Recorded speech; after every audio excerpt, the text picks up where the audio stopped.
Emma Jane Walker was born on March 20th, 2000 to parents Jill and Mark Walker. She was a long-awaited blessing. They had always wanted a baby girl, and they always knew that they would call her Emma. Emma grew up in Knoxville, Tennessee with her little brother named Evan. She was a loving and well-loved young person. From her freshman year at Central High School, she joined the cheerleading team. Emma really took cheerleading seriously. She didn't just like doing it, it was a passion, and she was great at it. She loved being part of a team, and she loved football games. On the sidelines cheering for the Bobcats was where 14-year-old Emma caught the eye of wide receiver number 8, Riley Gall. Riley was a junior in high school who was raised by his mother and his grandparents. Despite living in a city where Friday night football was everything, Riley really wasn't your classic jock. He was a funny and intelligent young man, someone who loved to play video games, and he really did have a nerdy side. When him and Emma eventually started dating, her parents were pleased. He was someone that Mark and Jill thought was a great fit for their daughter. He was very likable.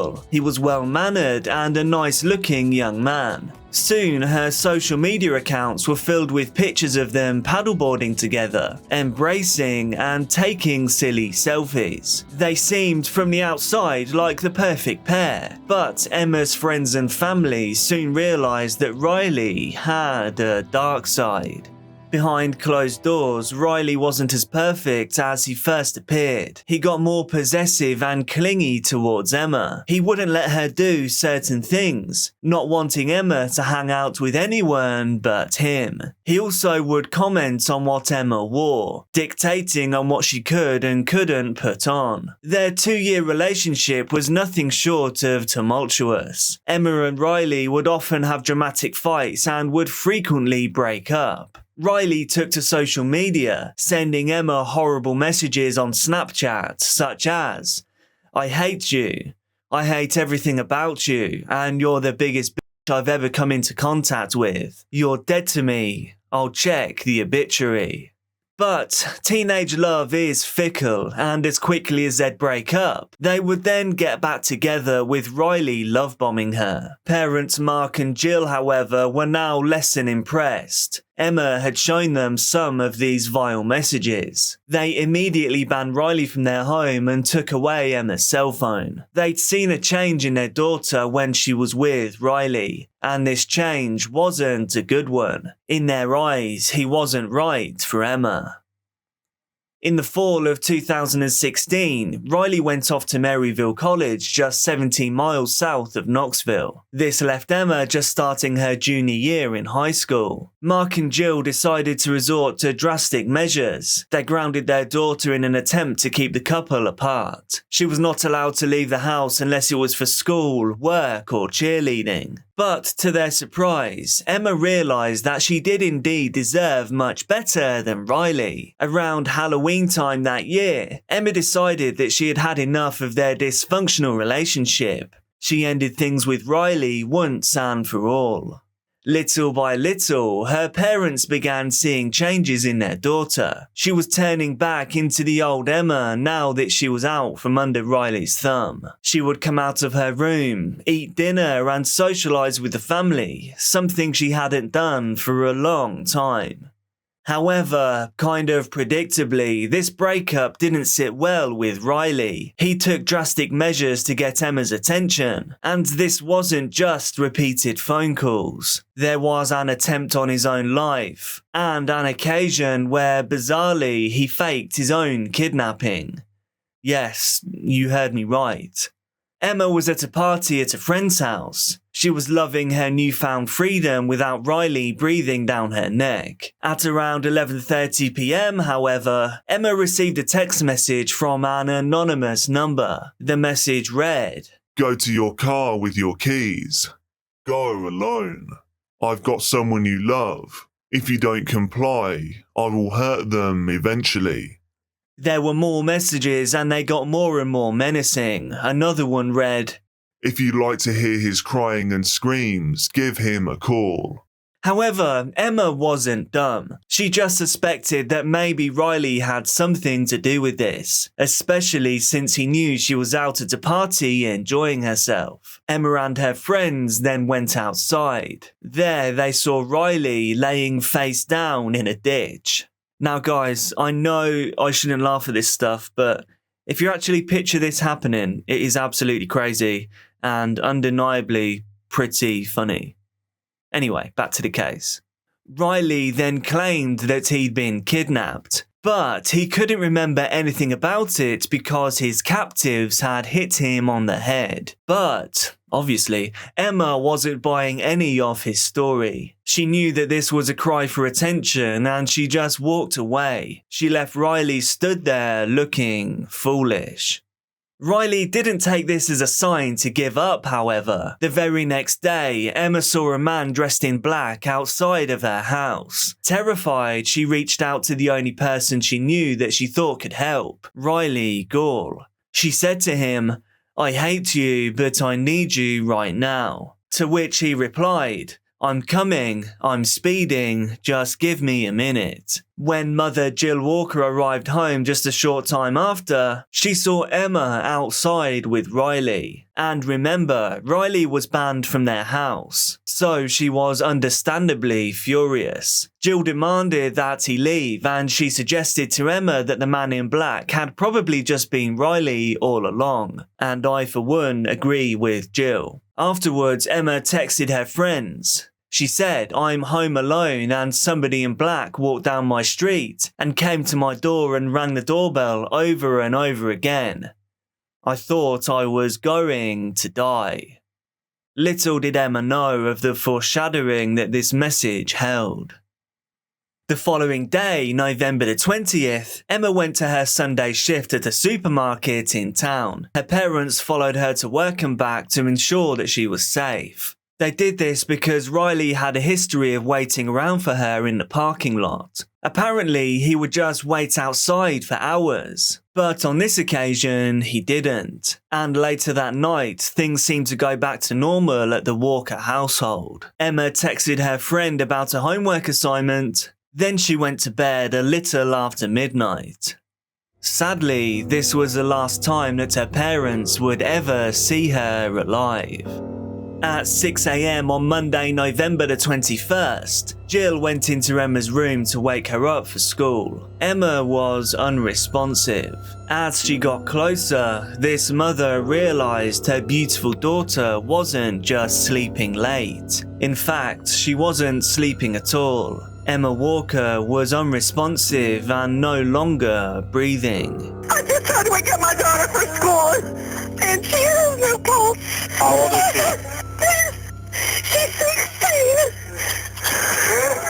You said that she's non-responsive? Yeah, her tongue's hanging out of her mouth. Stay on the line. I'm transferring you to rural Metro. Emma's light had been snuffed out by a projectile from a firearm to the head. One single bullet had hit her behind her left ear, and a second bullet was lodged into her pillow. In total, 2 bullets had been fired into her bedroom from outside the family's single-story home. Further investigation revealed 2 shell casings a yard outside. An officer on a case, Lieutenant Alan Merritt, started interviewing friends and family members and noted that the same name was coming up over and over again. This name, obviously, Riley Gall. Meanwhile, Riley was busy posting on Facebook and Twitter about Emma's passing. "Rest easy now, sweetheart," he wrote in one tweet, and "I love you forever and always" in another. Despite Riley's performative posts, investigators quickly brought him in for questioning. Detective James Hurst said, "When I first met him, I thought he might have been a grieving boyfriend. But when we got into the interview room and sat down, I felt like there was a dark side. He didn't have a whole lot of passion or concern." Before we get started, I understand you're not under arrest right now. You came down on your feet and with your granddad and your mom. But because you're in a secure area, I have to read you your rights, okay? Because basically if you're in a position that you can't get up and leave and get out on your own, they technically look at that in court as being in custody. But understand you're not in custody. I've not put handcuffs on you. I've not told you you've been charged with anything or anything. It's just a formality. While we're waiting on him, tell me a little bit about yourself. I know obviously you played football at Maryville College. Mm-hmm. I'm assuming you played football in high school? Yes. What position? Wide receiver, cornerback, punt returner, kick returner, punter. Must be pretty good. Yeah. And she was kind of acting frantic over the phone, and she said that someone was trying to get into her house. Somebody was dressed in all black. They had a face mask on. She said that she saw them. She said she thought they were just taking a walk in the neighborhood, and then when she passed them to pull into her driveway, they put on a pair of glasses, and they started she said they kind of sped up, so she went into the garage and shut the garage, and that's when I dropped all the stuff I was at my stepdad's house and drove all the way to her neighborhood. Did you say she texted you that information? She texted me she was asking if it was me at first, and I told her no, what's going on, and then when she FaceTime called me. She was crying and freaking out, so I said, okay, give me a minute, I'll come down there and check it out. I went to her backyard, made sure, nobody was back there, checked under the porch and everything. Mm-hmm. Looked up and down the street, 4:30, I fell asleep. Fell asleep around then, and that's when I woke up to people calling me about what had happened. Well, first he had texted me, and he was like, hey man, I'm sorry about what happened. So I was like, what are you talking about? And he called me after that, and he said, did you not hear what happened? I said, no, what are you talking about? And he said, they found Emma dead in her bed this morning, or unresponsive is what he told me. And that's when I started freaking out, having a breakdown. So my parents, or my mom and my grandmother, were coming out to campus to get me. They probably got there around 9-ish, 9:30, somewhere around there. Tell me what you know about Emma's passing. I know there's been all kinds of rumors and speculation. What have you heard? I've tried to but and tune all of it out because I've heard so many different things. I've heard she just passed in her sleep. I heard she tried to commit. I heard a stray bullet came through the wall, but that made no sense to me because it's her room. If a stray bullet hit the wall, it would have to be from the backyard because that's where her window is. I don't know, that one didn't make sense to me, but those are the main three.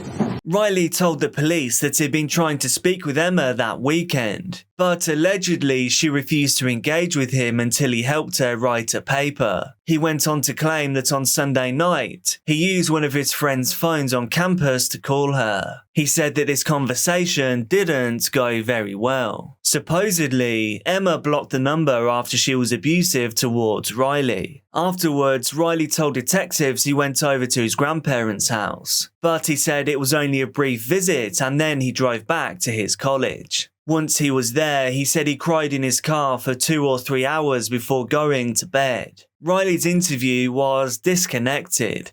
It seemed rehearsed and deliberate. But although the interview was indeed suspicious, police had no solid evidence that they could use to arrest Riley. That was until 2 of Riley's close friends gave detectives the break that they needed. Riley's college friends Alec McCarthy and Nora Walton quickly told investigators that Riley had displayed some concerning actions ever since Emma had broken up with him. They told them all about the fake kidnapping incident and the harassment, but they also had information that proved to be paramount to the case. On Saturday, November the 19th, the very day after Riley's fake kidnapping, he told Alex that he stole his grandfather's gun, a 9mm Glock pistol, in order to protect himself. However, his grandfather stored the gun in his car and actually reported this gun missing. Riley later asked Noah how to get fingerprints off of the gun, and he then eventually asked both of these friends to help him dispose of the weapon. Riley swore to his friends that he had not killed Emma, but he wanted to toss toss the gun into the Tennessee River because he was worried the police would unfairly connect him to the crime if they ever learned that he had it. When questioned about the gun, Riley claimed that he didn't know where it was. He denied showing it to Alex, and he also denied asking Noah about removing the fingerprints. The evidence was damning, but detectives wanted a smoking gun, so to speak. Alex and Noah agreed to team up with investigators to reveal the truth.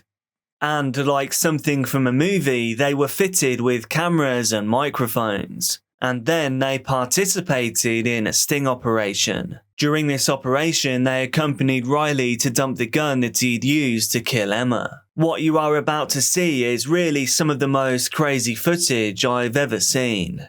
Sorry about him, dog. I want to be so upset and I can't because I'm arrested and put him away for murder that I did. Never in my life would I kill someone that I love that much. Love you, bro. It sucks you gotta deal with all this, man. Trusting you guys, like, with my life, because, I mean, this is 70 years in jail if I get convicted of something I didn't do. Why can't you just give him a gun? It just needs to be gone. For whatever reason, it just needs to be gone. You guys don't have to come with me if you don't want to. I mean, I got your back, man. If it's in the Tennessee River, they will never find it. With the help of Riley's friends, police were able to intervene. They found Riley not only in possession of the murder weapon, but also the black clothing that the man was wearing outside of Emma's house. Riley was caught red-handed. He was arrested and charged with ending the life of his girlfriend, Emma Walker. Riley went on trial in May of 2018. His defense attorney, Wesley Stone, argued in court that he never meant to kill Emma, but he had fired the gun to try to scare her and get her attention. Stone also stated that Riley denied being the mysterious man dressed in black. He said in court, he never intended to cause her harm, never intended to cause her death.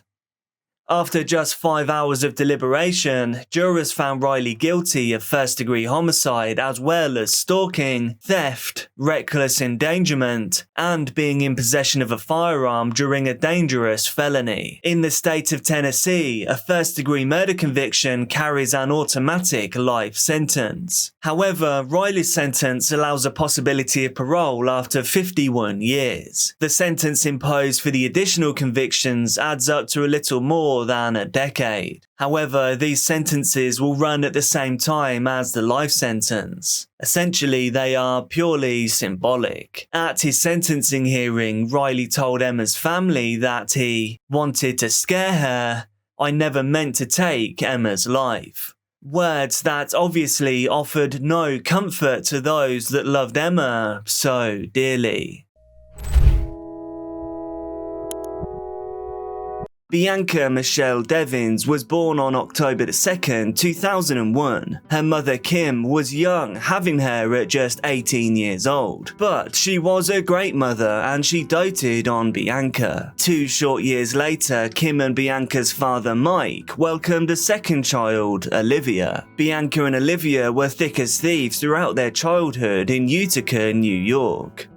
When their parents separated for the first time in 2010, the sisters grew even closer. Coinciding with this, at just 9 years old, Bianca began to display signs of separation anxiety. Having said that, she still remained somewhat extroverted and popular at school. No one could have known what she was battling behind closed doors. This was the first of many mental battles for Bianca. Around adolescence, Bianca started displaying signs of depression, but she would still open up to a select few people who shared her love of anime, art, and manga. However, depression was a lingering element throughout middle school and high school. In 9th grade, Bianca had to transfer to a new school, the Thomas Proctor High School. This was much bigger than her previous school, and Bianca struggled to find her place among the 2,700 plus students. Bianca didn't fit into the popular girl archetype,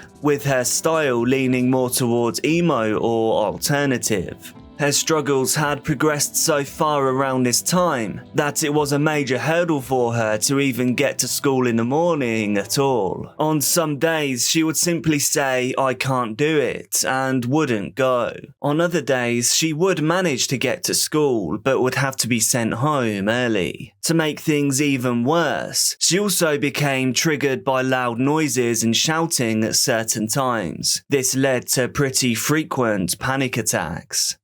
Midway through Bianca's sophomore year in 2017, Mother Kim pulled her out of public school and enrolled her in a homebound tutoring program. Now home for entire days at a time, Bianca retreated even further into the online world. She made multiple profiles on various social media platforms, each of them using differing personas. She had also amassed a few thousand followers between these accounts by this time. Due to her appearance, some of the community classified her as an e-girl. E-girls were to be girls that had an online presence and generally had an edgy persona and style. This is similar to the mid-2000s scene girls and the general emo trend. Just kind of think MySpace.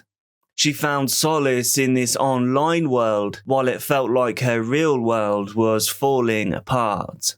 In early 2018, Bianca was officially diagnosed with borderline personality disorder, otherwise known as BPD. She was moved to the Satan Institute, a residential placement facility. This was the best thing that could have happened to Bianca at that time. She found a counselor that she liked. She began to understand herself, and now she started to fit in with other people at the facility. Bianca's mental state improved drastically. She moved back home in February 2019 and even returned to Proctor High School, where she eventually graduated. She made plans to attend the local Mohawk Community College, only 15 minutes away from her family home. She wanted to major in psychology to help people through their own mental struggles. Bianca had many mental battles that she had overcome, and now she wanted to give people the tools to do the same thing. If she could make it out the other end, then so could they. Everything for Bianca was finally falling into place. This included her love life. In the spring of 2019, before graduating, Bianca met a man through Instagram. Shortly after, the pair connected on Discord, where they sent messages to one another and formed a friendship. This man's name was Brandon Clark. Brandon was a 21-year-old Lyft driver from the Syracuse area. This was roughly an hour away from Utica. Brandon had a rocky childhood, bouncing around in the foster care system, and he too struggled with mental health. He bonded with Bianca over their struggles, along with their love of gaming and anime. Bianca's mother approved of Brandon. She was originally apprehensive that she'd met him online, but Brandon impressed her. He was extremely polite and just seemed like a very nice guy. He would come over to the house regularly, and Bianca's family was happy knowing that she had someone to look out for her. He and Bianca did end up briefly dating, but later they agreed that their relationship would be open and non-exclusive. Bianca especially was still young, she didn't want to be tied down, and Brandon said that he understood this. She would rather just be friends, and Brandon was happy with this. All in all, they were back in a good place.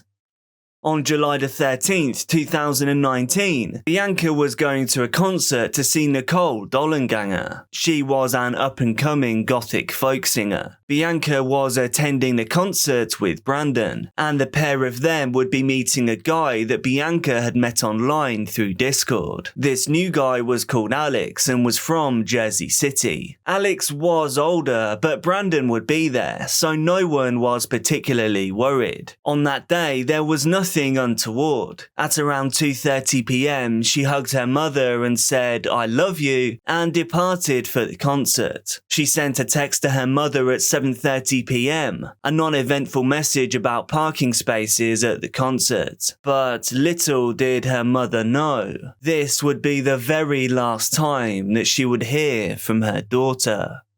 At 7 a.m. the next day, the family was awakened by a knock at the front door. It was the police, and they wanted to talk about Bianca.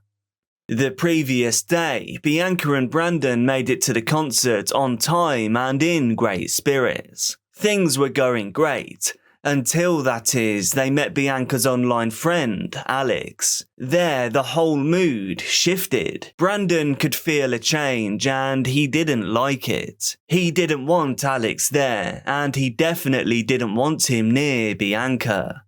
Brandon went to the toilet, and on his return, he spotted Bianca and Alex kissing. This was too much for him to handle. He simply couldn't hide his disdain for the couple. As the concert was wrapping up, Bianca sent a text message to Alex that read, "I think he saw me kissing you." Bianca and Brandon then left the concert sometime after 10 p.m. Alex left in his own car and made his way home. The pair had a long drive back to Utica ahead of them, around 6 hours, but it would feel even longer with Brandon in a bad mood. While in the car, she sent Discord messages to a friend. She implied that Brandon saw her kiss Alex and that he was now angry. The two argued in the car about the nature of their relationship. Bianca reminded him that they had agreed not to have a monogamous relationship. This was no longer an exclusive thing, and therefore she could kiss whoever she wanted,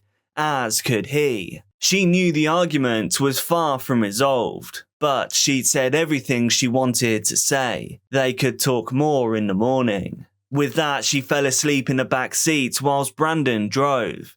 But as she slept, Brandon spiraled downwards into a very dark place. In fact, his mind went down a path darker than any of us could imagine. As they reached Bianca's hometown, Brandon parked his car on a dead-end road about 10 to 15 minutes from Bianca's home. He wasn't ready to take her home.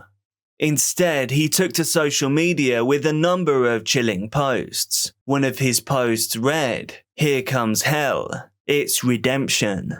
Brandon grabbed his cell phone and set it up on the front of his dash. It was pointing at the back seat where Bianca was sleeping soundly. He then fished around in the back seat and came out with a large, sharp kitchen implement. He then hid this out of sight. Hitting record on his cell phone, he then woke her up. He now confronted her directly about the kiss earlier in the evening. Bianca admitted to it, which only angered Brandon more. It seemed that she just couldn't win in this situation. Bianca reminded him of their non-exclusive relationship. She asked if he was ready to now take her home. But sadly, he wasn't, and he never even planned to.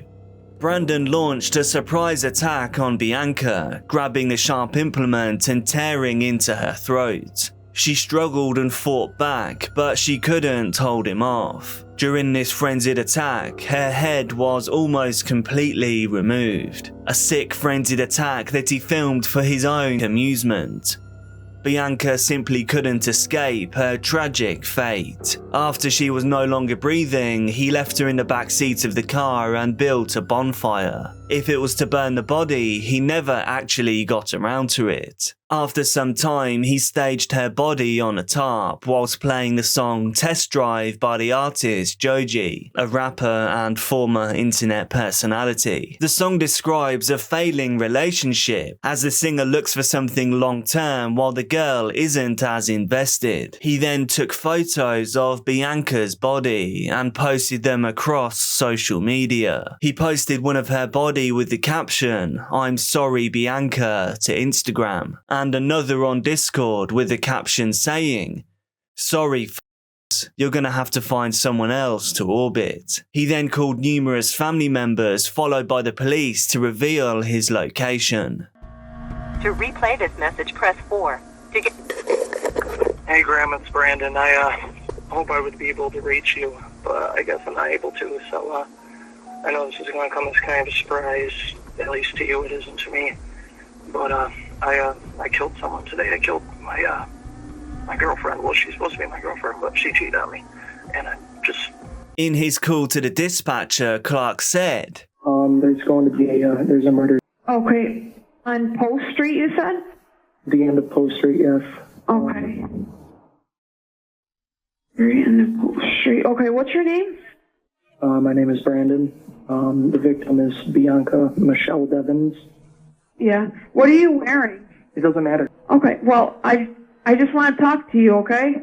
Yeah, I know you want to talk to me. I know how your job works. You have to keep me on the line, but it's not happening, okay? The police located Brandon and his vehicle on a dead-end road. Upon the arrival of law enforcement, Brandon tried to remove himself from the earth before collapsing onto the tarp that covered Bianca's body. Immediately upon hitting the tarp, he pulled out his cell phone. He then started taking various selfies of himself profusely. He posted one of these selfies to social media captioned, "Ashes to ashes." However, his attempt was unsuccessful. He was then wheeled away in an ambulance, and after being released, he was immediately arrested. So why would you want to shake hands with the killer? Well, Brandon, I'll tell you what, it's okay, take your time. You can ask me and I can ask you, but so you would like to talk to me then? Yes? Yes? No? Sure. I have to get through this and then we can have a full conversation. In his booking photos, a scar can be seen on the side of his neck. Justice didn't come quickly for Bianca's family. Clark pleaded not guilty to second-degree murder on July the 29th, 2019, but he eventually changed his plea to guilty before going to trial. His sentencing was originally scheduled for April 2020, but the pandemic repeatedly pushed back the hearing. Brandon Clark was eventually sentenced on March the 16th, 2021. During the hearing, Brandon expressed remorse for his actions, claiming not to understand how he could have done something so evil. He said, "For almost 2 years now, I've sat in my cell and I've wondered what I'm going to say when it finally comes time for me to speak to the people that I've hurt. And it's never been enough. It's never been adequate. I felt to really convey my emotions and to apologize. How do you meaningfully apologize for doing something so horrible and so irreversible? And that's the worst part, is that I can't take it back. I want to. I wish I could. I would give my life in a heartbeat to Bianca if I could. And I can't. Every day I wake up and I wonder how she would have spent that day if she were still here.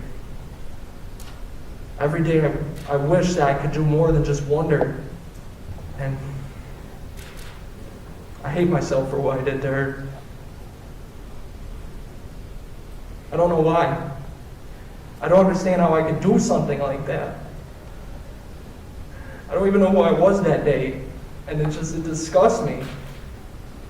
I remember when I first met Bianca, how much I adored her and how much I just wanted to spend time with her, and for that adoration to turn into something so evil, and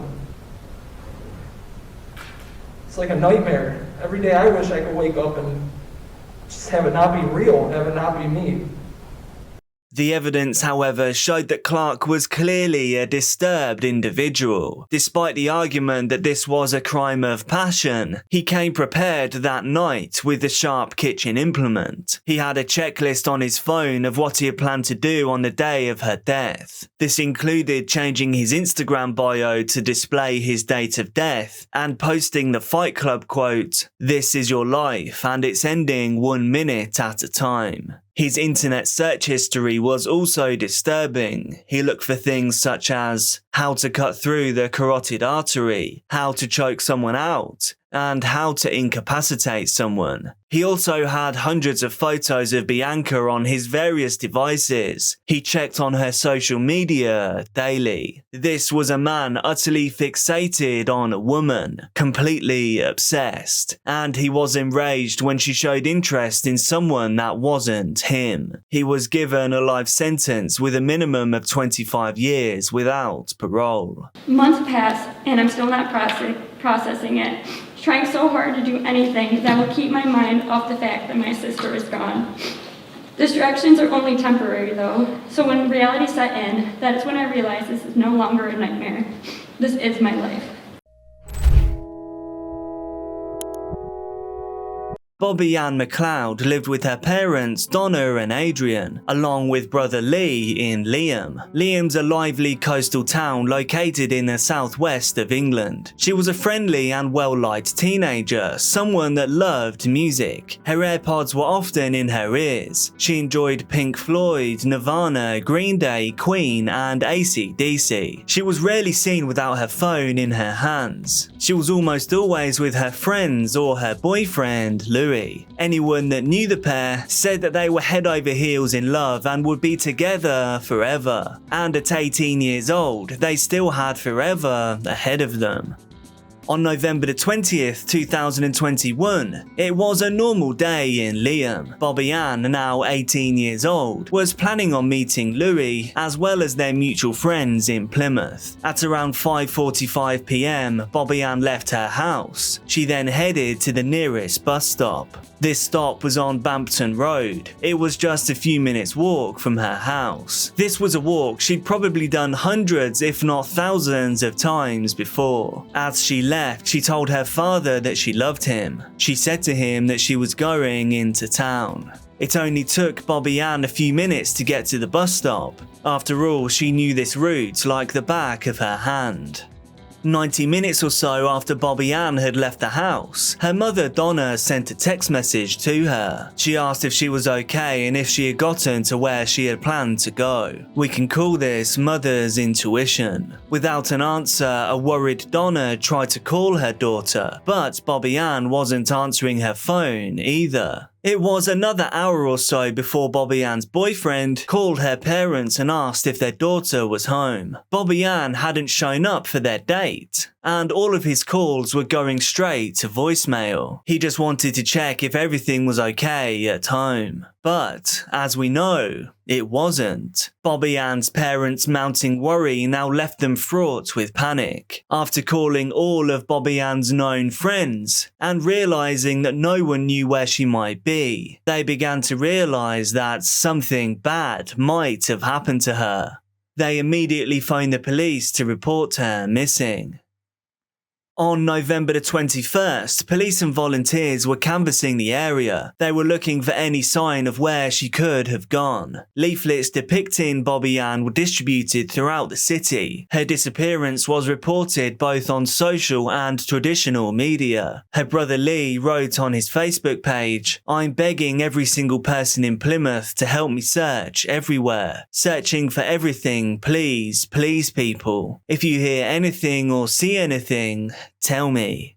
Knowing that Bobby Ann was supposed to take a bus into town, police then got in touch with the bus service. Bobby Ann never boarded a bus that evening. However, officers did learn from a local resident that he had driven by the bus stop the previous evening and that he had seen Bobby Ann stood there. This was at around 6:15 p.m. So Bobby Ann definitely did make it to the bus stop.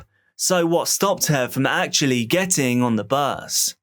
The evidence that she was indeed at the bus stop was soon corroborated. They found her AirPods in the walkway behind the bus stop. This area was now cordoned off. Police officers combed the vicinity for any possible evidence. The police also appealed to anyone who had any information useful to the investigation to come forward. A large number of officers were involved in this search. They did all they could to find Bobby Ann and bring her home safely as quickly as possible.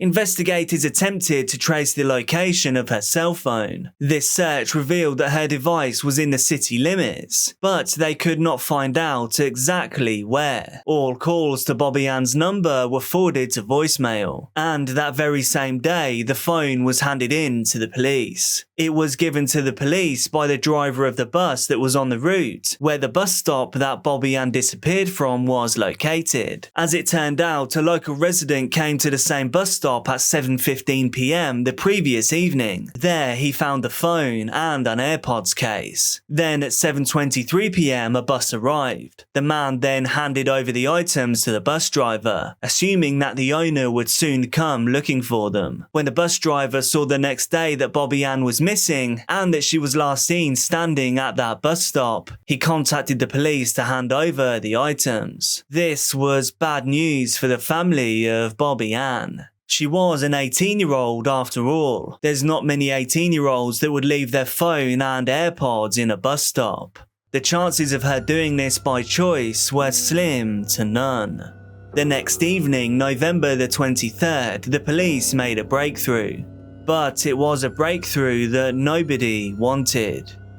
A woman's body had been found at Bovesan Beach. This was around 8 miles from the bus stop. It was found in a wooded area about half a mile from the shore. When police found the body, it was fully unclothed. There were serious injuries to the head and the face, namely 14 lacerations. The body was quickly identified. Sadly, it was that of Bobby Ann. Hours before, at around lunchtime, a man walked into Plymouth police station. Upon entering, he asked if he could talk to someone, and he told them that he had information about the missing girl. He said he wanted to help the police. A detective was called, and when he arrived, the man said, "I did it." He confessed to having kidnapped and taken Bobby Ann's life. He gave details of the crime committed and indicated on a map the place where he had left the body. Officers harboured hopes that Bobby Ann might still be alive, and immediately they drove there. Unfortunately, their hopes were not realised. When the inspectors made their way through the dense undergrowth and found the body, which was missing clothing and lying face down, there was indeed no doubt that Bobby Ann had passed.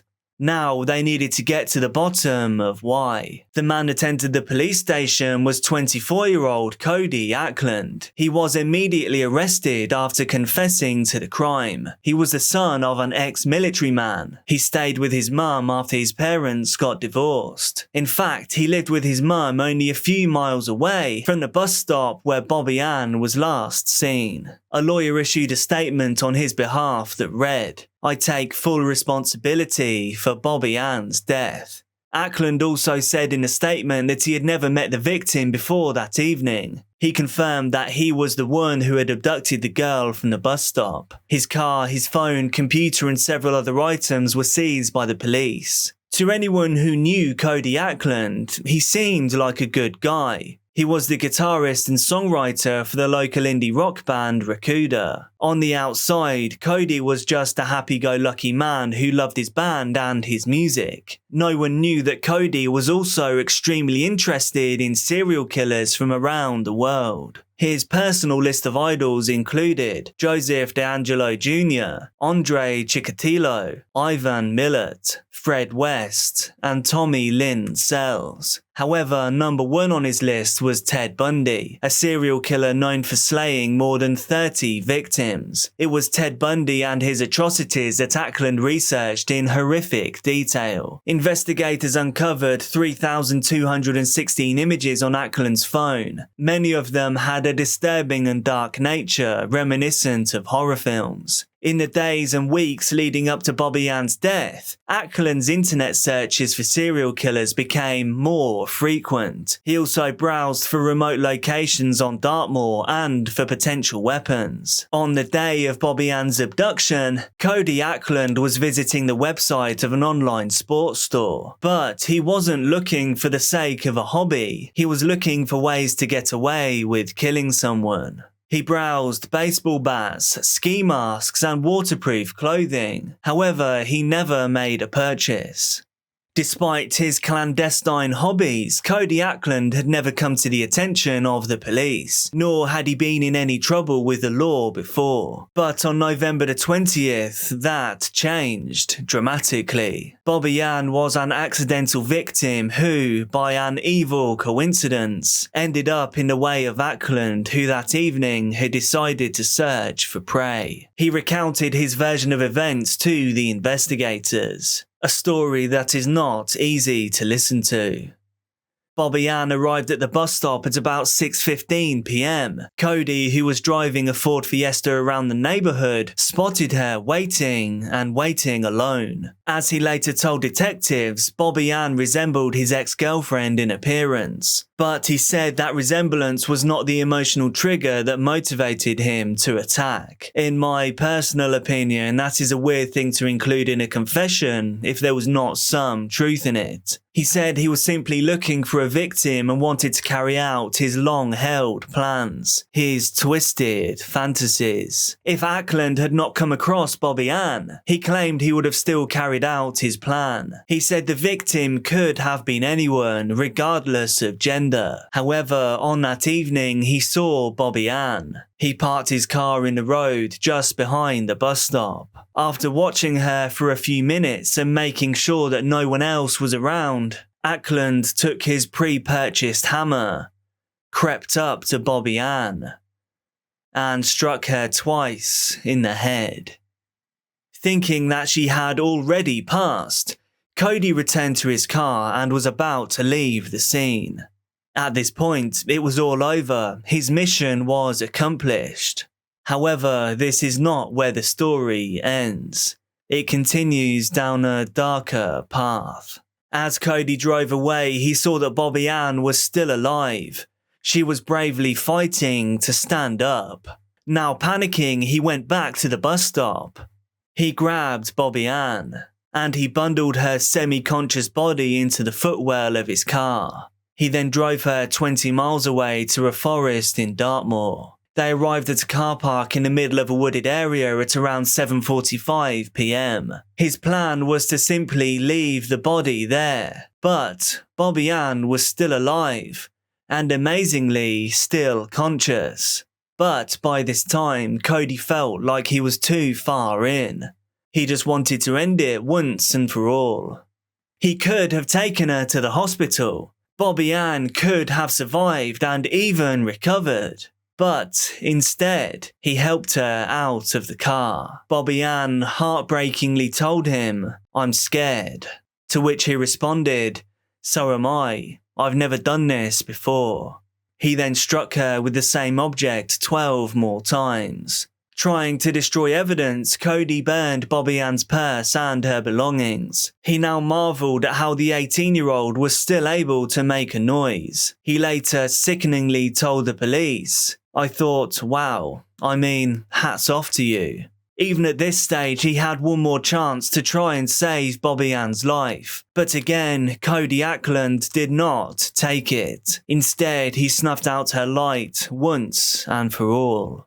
He then loaded her body into the trunk of his car and drove to Bovisand. This was nearly 30 miles from the forest. There, he hid the body after removing his shoes, clothing and jewellery. He then simply returned home and went to bed. The next day, he drove to Tamerton Foley, north of Plymouth. There, he threw the hammer into the river and threw a carrier bag containing his and her bloodstained clothing into nearby allotments in Coombe Lane. That very same day, November the 21st, Ackland went for pizza with friends. He attended his band's rehearsal and then spent most of his night at a pub lock-in. Everyone who saw Cody that day remarked on his unusually good mood. He was happy, joking and hugging his friends, which was rare for him. And then 2 days later, whilst at work, he made the decision to hand himself in. After leaving for his lunch break, Ackland sent a message to a forum where fans of his band hung out, writing, "Love you guys." At the same time, he texted his mother that he loved her very much, after which he went to the police station and confessed to the crime. In addition to Ackland's confession, police had a wealth of physical evidence. This included Bobby Ann's DNA found in his car, as well as on trainers that were recovered from his home. As for motive, Detective Mike West, who led the investigation, said that Ackland refused to go into detail about his motive. He said he avoided answering the question of exactly why he killed Bobby Ann. He could only hope, for the family's sake, that they would get answers during the trial. Cody Ackland went on trial in May 2022. Ray Tully, Ackland's attorney, said that psychiatrists had found his client was not suffering from mental illness, but they said that he had struggled during his childhood. Cody was diagnosed with ADHD, dyslexia, depression and anxiety, and by the age of 19, had a 7-year depressive history. Cody had confessed that the feelings of depression that he had felt before taking Bobby Ann's life. He said he was not feeling the same resentment as before, as if the violent act had rid him of these feelings. But none of these excuses mattered. Upon sentencing, Judge Robert Linford told Ackland that his act was determined savagery, saying that he was satisfied from the evidence that he intended to kill. He said this was a prolonged and awful ordeal for this poor person. She had the whole of her life in front of her, until it was brutally and savagely snuffed out by you. He added, "You were quite clearly planning murder, and you did murder." Cody Ackland, then 24, was sentenced to life in prison. He will spend 31 years in prison before he is eligible to apply for parole. Ava Majuri was a well-liked all-American girl that grew up in New Jersey, USA. She was born to parents Robert, a former Jersey City police officer, and mother Kimberly, an ultrasound technologist. Ava had an older brother named Ethan. 2 years after Ava was born, she was joined by her younger brother Logan. Ava, even though young, was described by her parents as a go-getter. She relentlessly pursued her natural ability towards both entrepreneurship and marketing from a very young age. By 2019, Ava was 13 years old. At this time, her parents had decided to move from the hustle and bustle of the Northeast to a peaceful, well-established area of Florida. Settling in Naples, Ava's family enjoyed the sunny days and the constant vacation-like experiences that they got to have every single day. Ava, although happy in her new place, she missed New Jersey. She now wanted an outlet for her loneliness and some form of connection with her now long-distance friends. Therefore, Ava began her TikTok account in 2020. She would post videos of herself dancing, singing along to popular songs, and even pranking her family. To her surprise, her account soon reached viral status, the result of which was her gaining over 1 million followers. She used this opportunity to do what she had always done. She began carrying out promotional videos in exchange for monetary compensation. She would promote things like teeth whitening products and phone cases and NFL games. Ava, even at 13, knew what she wanted out of life, and she strived to get it. Naples, Florida is at the southeast end of the United States. It's known for its peaceful beaches and affluent communities. Naples, much like Florida as a whole, is a huge tourist attraction for the masses. It's generally seen as a safe area for families to raise their children, and I'm sure that's why the Majuri family ended up there.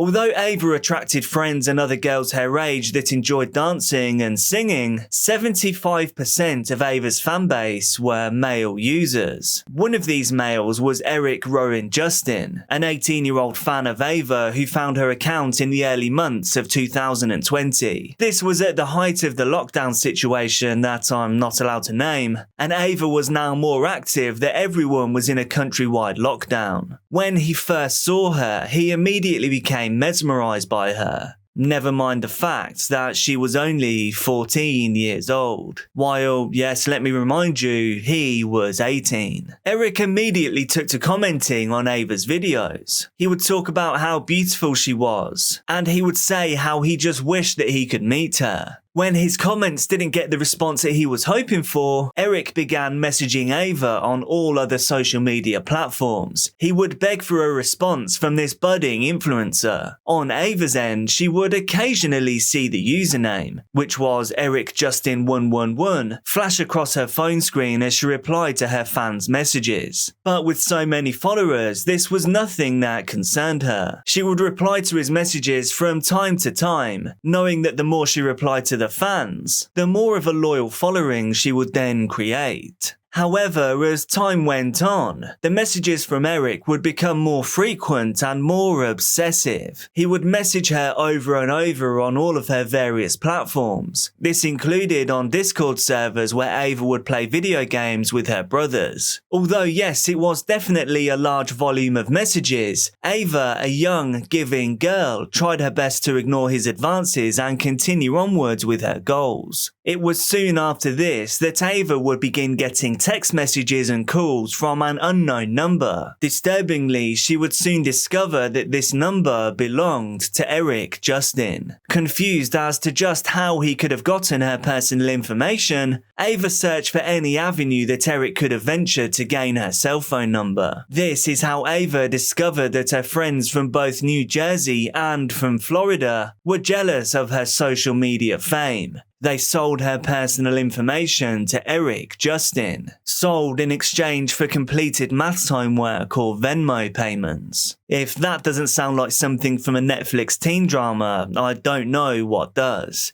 Ava now knew that her parents had to be involved. She now believed that she had her first very real stalker. Both parents quickly lent their support to get her through this hard time of betrayal. Ava began unfollowing her New Jersey and Florida friends for her own protection against Eric. Sadly, this only fueled the fire of Ava's loneliness, not helped by the harsh words she received from her former friends. However, none of this stopped the messages from Eric. Even though Ava was under discomfort because of the actions of her ex-friends, she tried to just be polite with him to end the harassment. When Eric asked Ava to send him pictures of herself, he even offered her money for them. But even forgetting this monetary aspect, Ava hoped that if she sent him personalized photos of herself, that he would finally leave her alone. So, with the approval of her parents, Ava sent Eric 2 pictures of her face in exchange for money. Ava now thought that the nightmare was finally over. This man had finally gotten what he wanted and she would now have peace. However, this theory couldn't be further from the truth. This ordeal was just beginning. It didn't take long for Eric to beg Ava for more photos through her Venmo account. He outlined exactly what he wanted from her, saying that he would return her favor with $300. He wanted photos of Ava that he had no business asking for from a minor. Definitely photos that Ava's parents said a 14-year-old girl had no business sending. But when she refused, Eric began sending her money anyway. First he sent her $100, then $200, and then $300, saying, "Sorry, this is all I have left. I'm broke." This was the final straw for Ava and her parents. At this point, they could see that there would be no end to these messages and pleadings. Eric wanted more and more, now venturing into the realm of explicit content. But instead of contacting authorities in relation to Eric's disturbing requests, Ava's father messaged Eric with a final warning.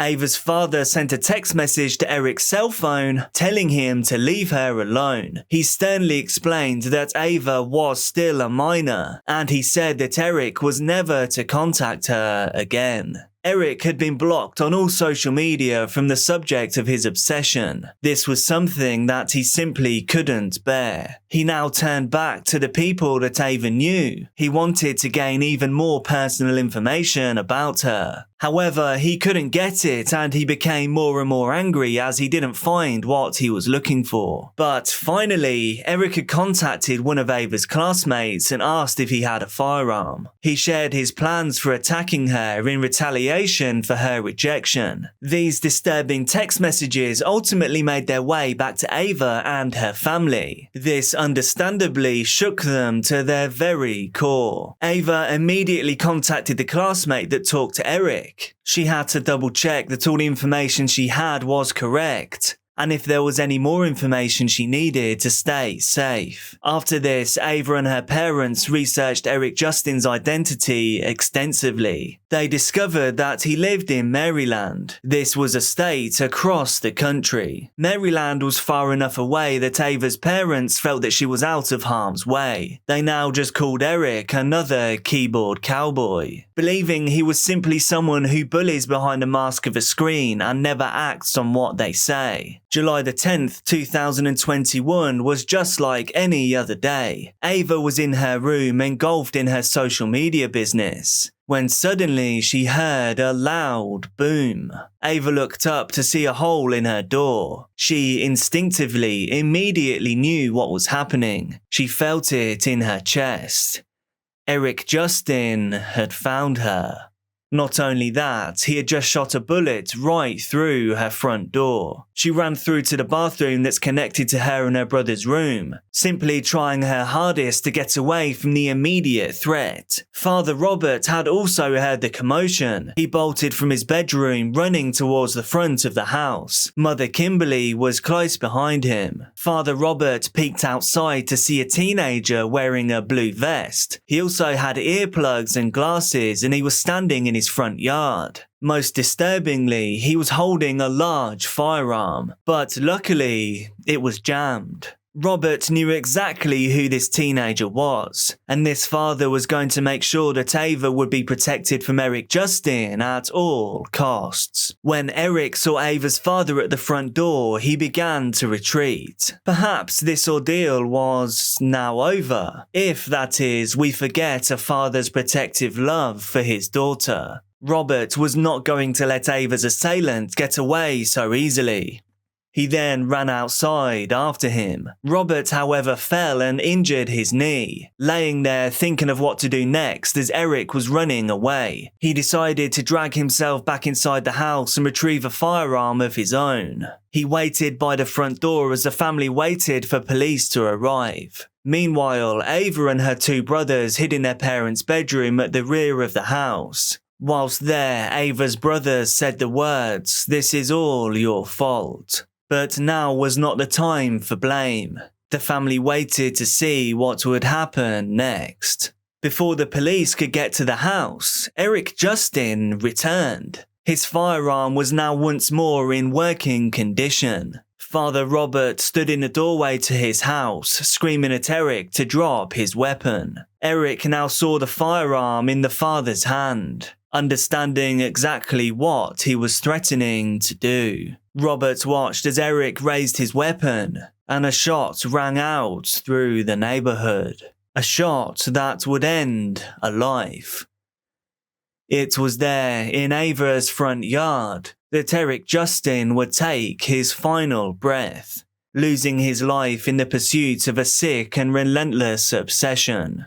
Police recovered 2 cell phones from Eric's body. Both of them were filled with pictures and hours of videos from Ava's social media accounts. Officers also learned that this was not the first time that someone had tried to gain access to Ava's address, but no one had taken it this far. Ava's family was shaken and they needed time to recover. They moved in with friends while they attempted to process what had just happened. As far as legal proceedings, people wondered what would happen to Ava's father for ending the life of her stalker. However, Robert was never charged with the use of his firearm, quoting the Stand Your Ground law which is present in Florida. This law protects homeowners against prosecution when they use deadly force in order to protect themselves and their property. This left Ava's father free from any kind of persecution or prosecution. It was simply an act of bravery to protect his family. In a strange twist of fate, Ava's social media skyrocketed even more as a result of the events from July the 10th. She was invited to Los Angeles to meet with other social media influencers and attend events. Her story was shared all over the world. While many thought it was time for Ava to step back from the online world, her parents encouraged her to keep going in social media, saying that it was a healthy distraction for her and that generally the good outweighed the bad. Auburn, Alabama is a quintessential college town. There's lots of coffee shops and bars with live bands. Kind of cultural, but kind of cool. With a population of about 75,000, it has a small town feel. That is, even though it's the largest city in eastern Alabama and houses 30,000 students and staff at Auburn University. Auburn is a prestigious school, one of the South's largest universities. It was also Lauren Burke's dream school.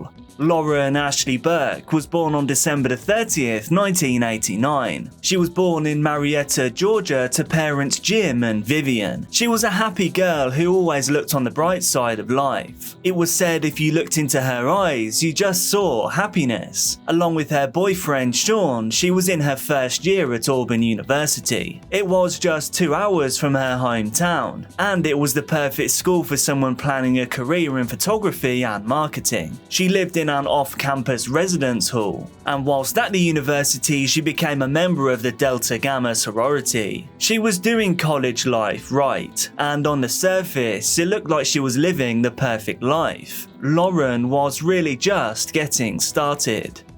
On March the 4th, 2008, 18-year-old Lauren began her day by having breakfast. She met with boyfriend Sean at the on-campus coffee shop. The couple were happy and carefree. They were chatting about upcoming assignments and their plans for their upcoming spring break. They both then set off for class. The semester was coming to an end, so both of their schedules were pretty light. At 11 AM when classes were over, Lauren called her dad and told him about her spring break plans. On that call, she also mentioned an upcoming dental appointment. She then went to Sean's dorm to take a nap. That was before an 8:30 PM study session at the library with her friend Michael. Everything seemed normal. It was just another day at college.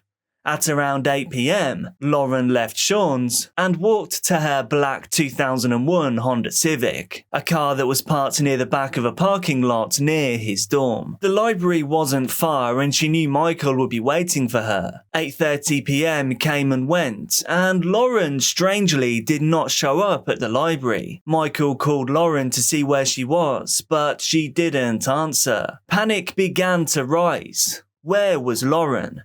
After a few more frantic calls, Michael finally got a hold of her. She had forgotten about a birthday dinner for a friend, therefore she wouldn't make it to their study session. However, the call ended abruptly, kind of strangely. Michael then simply returned to his textbook. Reading and revision don't do themselves.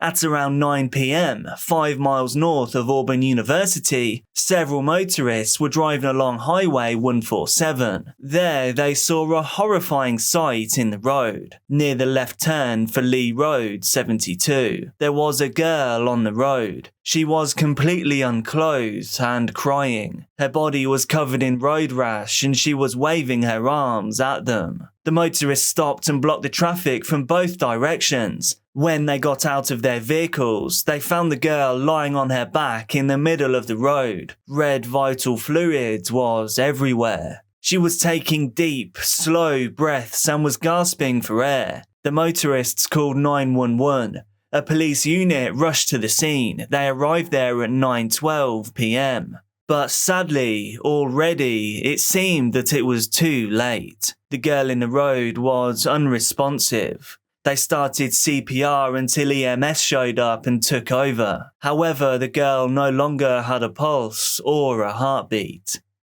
Emergency services all battled to bring her back to life. As she was rolled onto a backboard, EMS discovered a firearm wound to her upper back torso. She had been blasted in the back. She was then transported to the East Alabama Medical Center, but there, tragically, she was pronounced dead at 9:27 p.m. Back at the university campus, officers were responding to a very different kind of incident. Lauren's black 2001 Honda Civic was engulfed in flames near Hinton Field. As crowds surrounded the burning car, responding officers tried to track down the owner, but they had no luck. The owner was nowhere to be found. They ran the license plate through the system and found out who the owner actually was. It was a man named Jim Burke. When they finally got a hold of Jim, he explained the car was used by his daughter, Lauren, who was on campus. Officers told Jim that Lauren wasn't near her car. In fact, they weren't sure where she was at all. After hanging up, Jim called Lauren's mother, Vivian, to see if she had heard anything from Lauren. However, she hadn't. Vivian called around to see if anyone else had heard from Lauren, but no one else had either. Without thinking, Jim started driving towards Auburn. On the way, the Auburn Police Department Assistant Chief, Tommy Dawson, phoned Jim and asked him to drive towards a local hospital. A young woman, as we know, had been found on the highway. Officers needed him to confirm whether it was indeed the body of his daughter, Lauren. Father Jim said about this incident, she was lying on a gurney with a white sheet up to her neck, like she was sleeping like an angel. I looked at her. I said, "Oh my God." I kissed her forehead, and then I just left. An autopsy later concluded that Lauren suffered a single gunshot that entered her upper left back. It had punctured both lungs before exiting through her upper right arm. She had sadly bled to death within 2 or 3 minutes. But how did this happen? How did Lauren get to Highway 147 while her car was found burning on campus? Had she perhaps been abducted? If so, was she abducted on campus or off? What about this birthday dinner? There were so many questions and so few answers. Investigators searched through Lauren's burnt-out car. They were able to recover scraps of Lauren's burned clothing, along with a spent .38 caliber bullet. It appeared that whatever happened to Lauren had definitely taken place in her own car, which meant her car must have left the campus at some point. Investigators then searched the last place where Lauren had been seen alive, Sean's dorm. However, they came up empty. He himself had no idea what had happened to his girlfriend after she left his dorm for the study session with Michael. This obviously left investigators to speak with Michael. He told them about the strange abrupt phone call that he had with Lauren. He said it sounded like she was in a car during their conversation, which was confusing but now made more sense to him. While detectives were starting to put the puzzle pieces together, they still couldn't figure out who had abducted Lauren and why.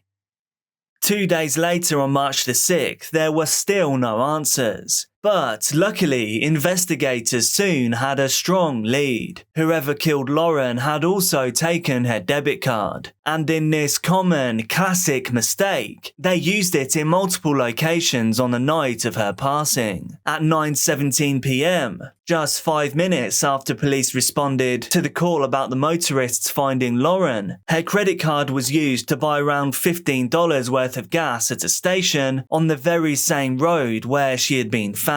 Later, the card was again used to buy gas in Atlanta, and then groceries at a Kroger store in LaGrange, Georgia. Investigators were able to obtain a photo of a man using Lauren's card. They sent the photo off for enhancement in the hopes that they could identify this strange man. But before they could make an identification, the man struck again, this time in Noonan, Georgia. On March the 7th at about 9:55 a.m, Georgia police responded to a report of a possible carjacking in the parking lot of a Walmart on Bullsboro Drive. A man told officers that he was exiting his vehicle when he saw a man walking toward him with a gun. He quickly got back into his car and then watched as a man changed directions and approached an elderly woman who was getting into her car after exiting the store. The woman later said the man hit her in the back of the head, then stuck a firearm to the side of her head, and that he told her he was going to kill her and take her money and car. He shoved her into the passenger side floor and then took her wallet. He then got into the driver's seat and backed out of the parking lot in an attempt to leave. But the witness began to follow the man, which freaked him out. The assailant then jumped from the woman's car and got into a silver Chrysler. The witness called the police.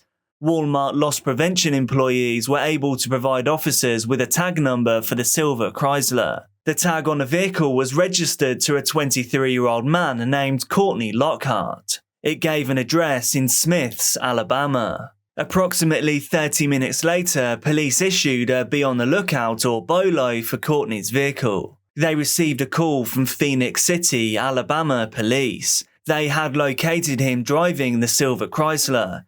He was speeding through a construction zone on Alabama Highway 80. Phoenix City motorcycle officer Williams pulled the Chrysler over. He asked Courtney to exit the vehicle, but he would not get out. When backup arrived, Courtney struggled with Williams, and then he managed to get back into the Chrysler and sped off. Williams and the other officers all raced after him. The chase reached speeds of 80 miles per hour. And Courtney even went off-road a couple of times. Eventually, Courtney got out of his car and began running. Then he was quickly apprehended by police. When officers patted him down, Courtney did not have any weapons, but he did have an iPod.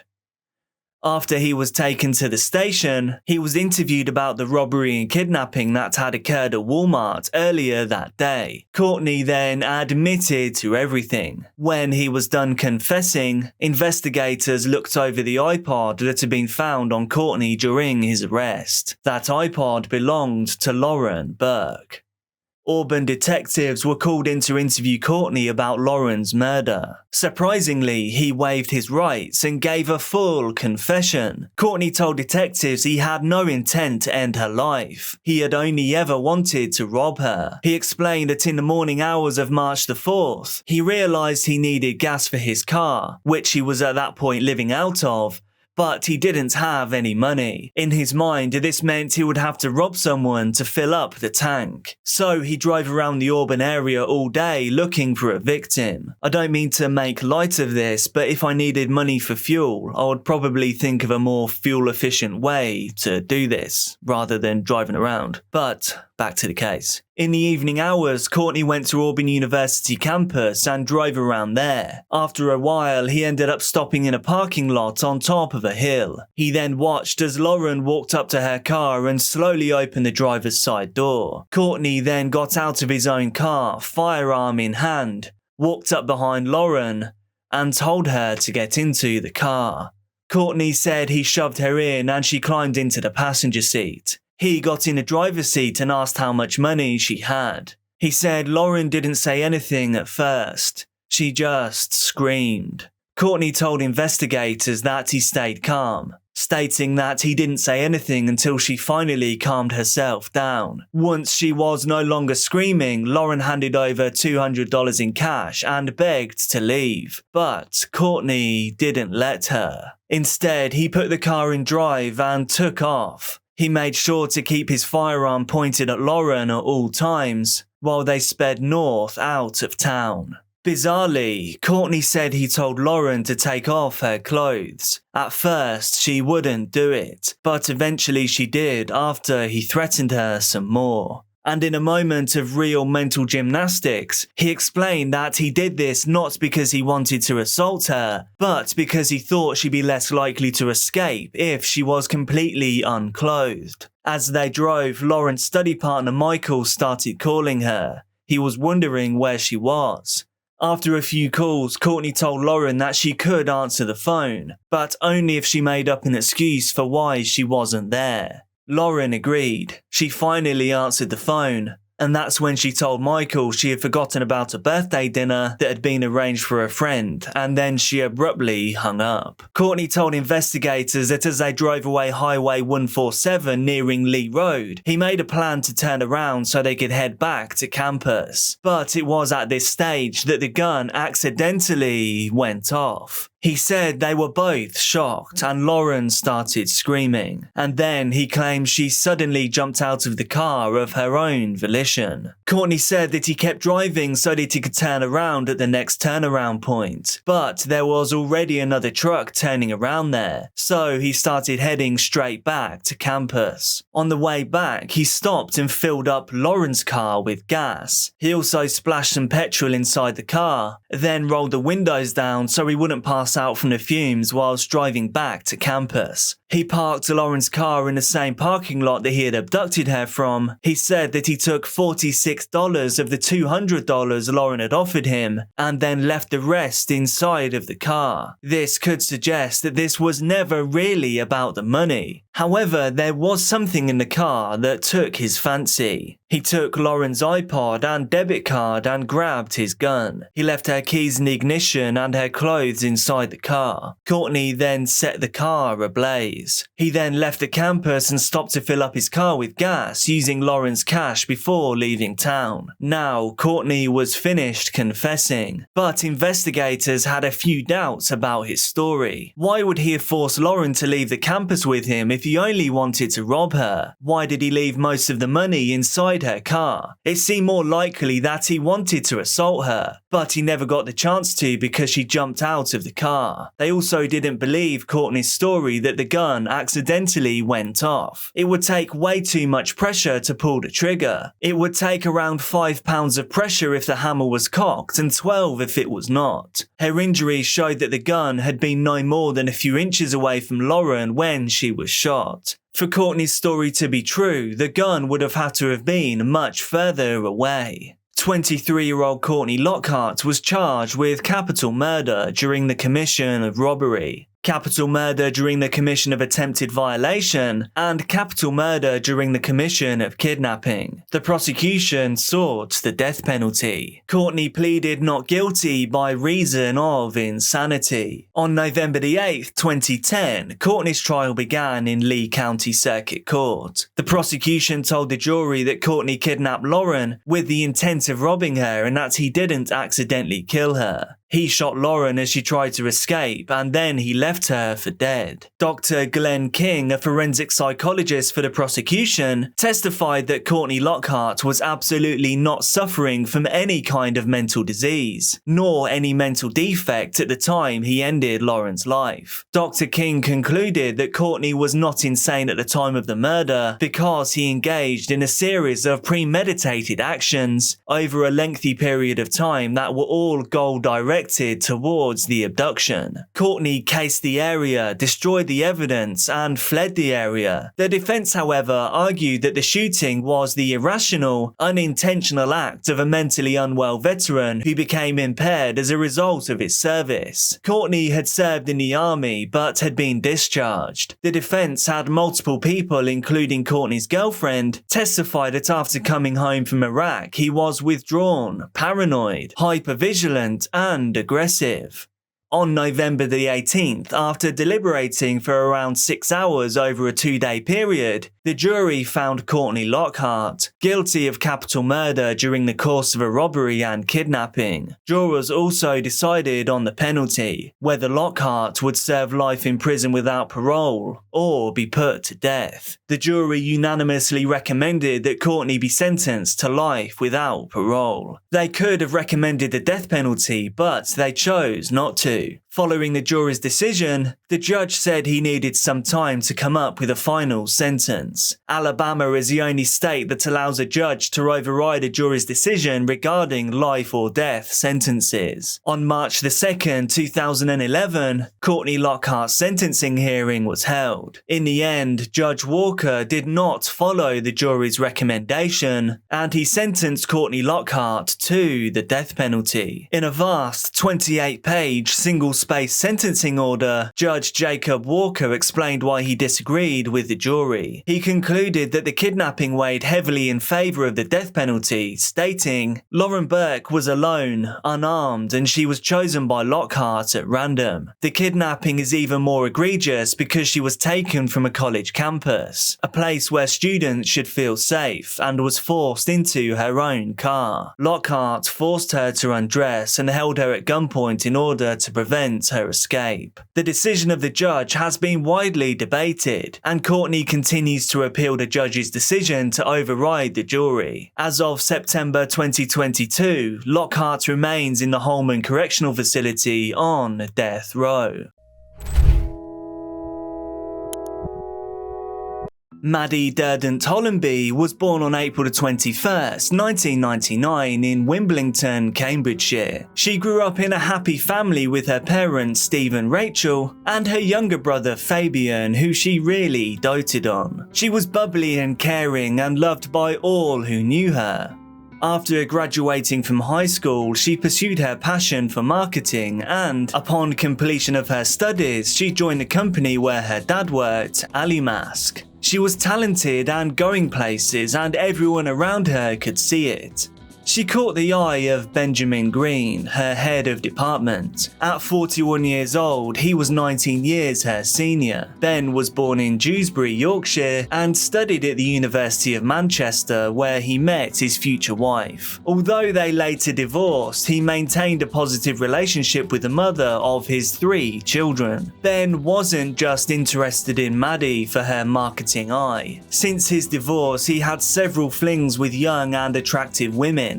For him, Maddie fit the mold. Maddie, a young woman in her early 20s, was also interested in Ben. He was tall, dark and handsome and knew how to make her laugh. As time progressed, their professional relationship took on more of a personal dimension. They started seeing each other over Christmas in 2019. Initially, the relationship was casual, with both Maddie and Ben showing no interest in anything more serious. Maddie was young, she didn't want to be tied down. Ben, on the other hand, had 3 children, and he had no plans of introducing Maddie to them. Keeping it casual really did seem to work for the both of them.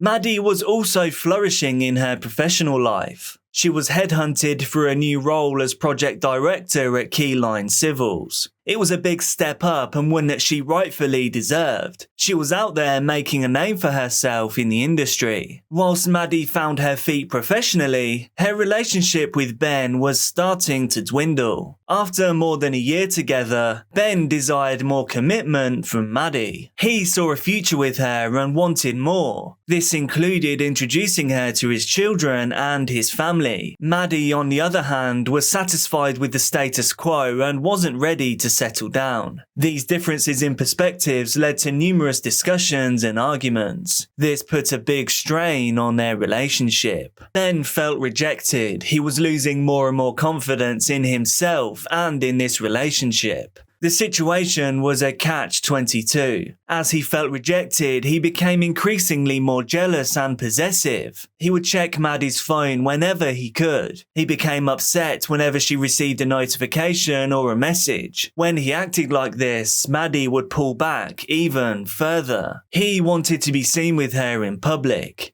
He wanted her to commit. However, Maddie just felt suffocated and oppressed. This situation wasn't healthy, none of this was. Maddie had always dreamed of buying her own home, and now that she was working and earning a good income, she was seriously considering it. Ben was also considering moving and proposed that they buy a house together. However, Maddie refused. This was not at all what she had envisaged. Maddie wanted to buy her first property alone. Ben said that he understood, but deep down he was hurt by this. However, he went on to buy a beautiful house alone in a quiet residential estate. And while he waited for it to be built, he moved in with Maddie and her parents. In my opinion, a pretty bold move. This cohabitation arrangement went well. Her parents got to know Ben and they actually liked him. And yes, the age gap was quite worrying, but if their daughter was happy in this relationship, then that was the most important thing. And then once his house was finished, he moved in, hoping that Maddie would also move in with him. But she didn't. That was never what she wanted. In August of 2021, her parents had planned to go on a family vacation to Jamaica, a vacation without Ben. Him not being invited didn't sit well with him. Ben felt excluded and rejected even further. After living with them for more than 6 weeks, he would have expected her to invite him on a trip. He was now sad, angry, and extremely disappointed. After one final argument, Maddie left Ben's home and began to question their relationship, feeling that they had reached the point of no return. Maddie felt increasingly suffocated and had had enough of his tantrums and constant arguments. Maddie was done with the whole situation. On August the 25th, 2021, Maddie was going to end her relationship with Benjamin after being together for over a year and a half. The night before, she had talked to her 2 best friends about it. The relationship was exhausting, and she felt that she could not give him any more than what she already was. They were just not on the same wavelength, and they did not have the same plans for the future. In Maddie's eyes, it was now the perfect time to end the relationship. And although she knew that it would be hard, she believed it was the right thing to do. Maddie didn't feel like she wanted to do it over text or phone. She wanted to tell him in person. In my opinion, the bravest, hardest, and most humane option. She planned to go to his place in Kettering that evening after work. Maddie was nervous about the confrontation. She didn't know how he would react. At 3:35 p.m, she sent a text message to her friends. She was anxious, but like any good companions, they encouraged her, telling her that it was the right thing to do. As she got closer to his house, she sent a text saying that if they didn't hear from her in an hour, they should give her a call. Just a minute later, she sent another message telling them that she loved them. Time passed, and after an hour, her friends still had no news from her. They tried to call her, but they got no answer. This lack of communication continued for several hours. It caused increasing worry and anxiety among the close friends. Benjamin's friends and colleagues were also unable to get a hold of him too. The night passed with no contact from either of them. And then the following day, one of Benjamin's friends decided to contact Maddie's mother. The friend wanted to find out if she had any information about Benjamin. They were concerned because they hadn't heard from him. Rachel, Maddie's mother, was shocked to receive the call. She realised that she had not seen her daughter return home the previous night. She checked the GPS tracker on her daughter's phone. This showed that Maddie was at Ben's house, and thus everyone assumed that everything was fine. But things were not fine. Not by a long shot. Up to this point, she had no idea that her daughter was planning to break up with Benjamin. She had called her daughter's office and was horrified to learn that Maddie had missed an important meeting and hadn't shown up for work. This was not normal for Maddie. Benjamin's colleagues were also concerned about his absence from work and his total lack of communication. One of his friends decided to check on him at his home, but there was no answer at the door. Strange, as Maddie's phone suggested that she was there. Maddie's parents then went to the police. They quickly arrived at Benjamin's house in Kettering to investigate the situation. After knocking on the door several times with no response, they were left with no option but to break it down, and what they found inside was horrifying. First responders immediately found Benjamin. He was lying on the floor in a pool of red fluid in the kitchen. He had a fatal wound to his neck and a sharp kitchen implement was near his head. Ben was already lost, but where was Maddie? After a brief search, they found a second body in the house, a body belonging to Maddie. She was found upstairs on the left side of the bed. She had been jabbed with a sharp implement 3 times. Her phone and the handle of a sharp kitchen implement were found beside her. There was no sign of a struggle, forced entry, or open windows or doors except for the back door. It fell on the police to undertake the formidable task of piecing together the sequence of events and resolving this dreadful crime. In the wake of the tragic events surrounding Maddie's passing, a hypothesis of an intruder in her house quickly gave way to the arrival of multiple police cars in the normally quiet neighborhood. This tragic story quickly spread across social media, and then it reached Maddie's parents. They recognized Benjamin's house, and from that point on, they knew their little girl was gone. Analysis of Maddie's smartwatch revealed that her heart rate had stopped at around 6 p.m. the previous day. This was just minutes after she had sent messages to her best friends. An autopsy showed that Maddie had no defensive wounds. She did, however, have 3 wounds made by a sharp implement to her left shoulder and her chest. She may have been alive for a short time after these injuries, but a pathologist could not say how long she would have lived. The blade of a broken knife was found snapped off inside one of the wounds. Benjamin had suffered severe injuries as well. This included a severed jugular vein and superficial wrist wounds. With no evidence of any third-party involvement, the police determined that Benjamin had killed Maddie before taking his own life. If he couldn't have her, no one would. Our preliminary hearing went ahead on July the 7th, 2022. All of the evidence was presented at the hearing. Maddie had gone to break up with Ben face to face. As we know, she decided to do this as she thought it was the right thing to do. However, within minutes of arriving at the house, she had been ended with a sharp implement. This was done in such ferocity that the blade snapped off inside her. After doing this, Ben then went downstairs and snuffed out his own light. Though some of Maddie's friends had noted that Benjamin could be possessive and controlling, there had been no prior signs of aggression or violence towards her. Similarly, Maddie's father, who had become close with him during the 6 weeks that he had lived with the family, had never observed any indication of domestic maltreatment. Despite feeling the strain of their relationship slipping away, there were no obvious warning signs that Benjamin would resort to such violence. Interestingly though, a strikingly different image of Benjamin emerged from other people in his life. According to anonymous declarations, Benjamin was a predator who arrogantly wielded his powers of seduction, hunting for much younger women. He mistreated women, boasted about his multiple conquests, and even spoke about them with contempt. Shockingly, even when he was in a committed relationship or married, he was unfaithful. He even bragged about having 8 mistresses at once. His former neighbours who had known him for 18 months also noted his arrogance and indifference towards them, all whilst bringing many young and attractive women to his home. He typically went for younger women,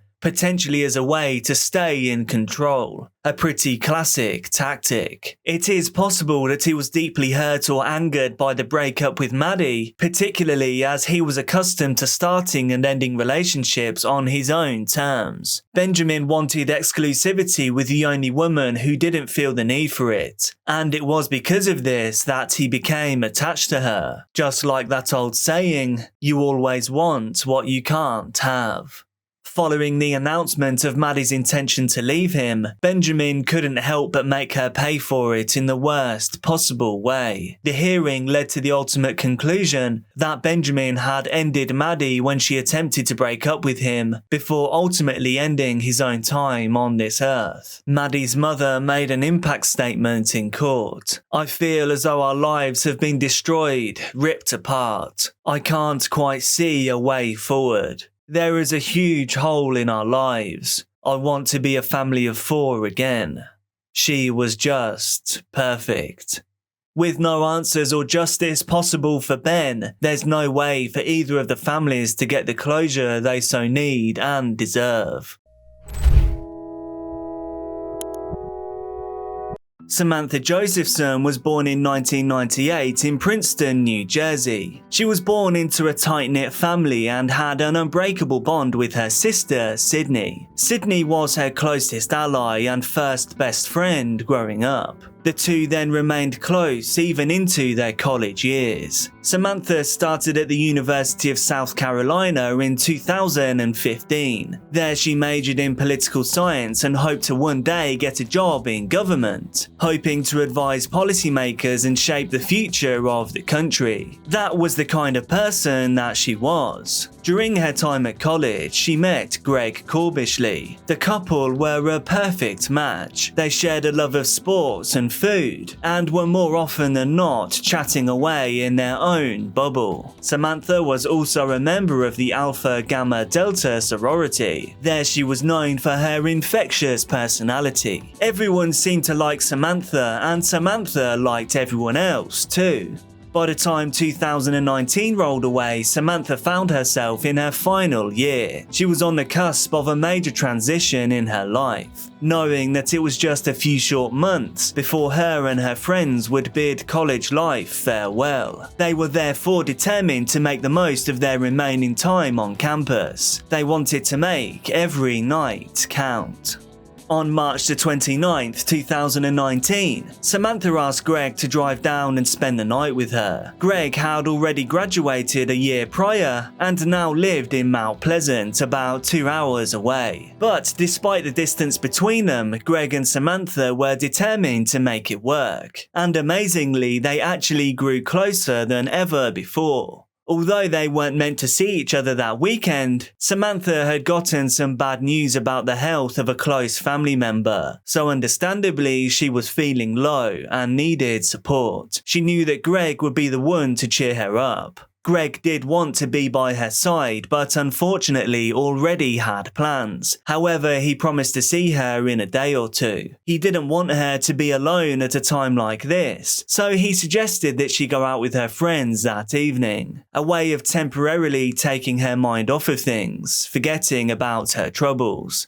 Although she wasn't in the mood to party, Greg's suggestion made sense. She really didn't want to be alone. So indeed, she called up her friends and then they hit the town. 5 Points, Columbia to be exact. At around 12:30 AM, Samantha and her friends arrived at the Bird Dog in 5 Points. This was a go-to spot for USC students where they could socialize, have drinks, and even listen to live music. The music was indeed pumping and the atmosphere was electric, but Samantha just wasn't in the mood. She was withdrawn and kind of distant. On that night, she was more interested in her phone than the company around her. As the night wore on, Samantha found herself drifting further away from her group of friends. And then, before she even realized what was happening, she became separated from them.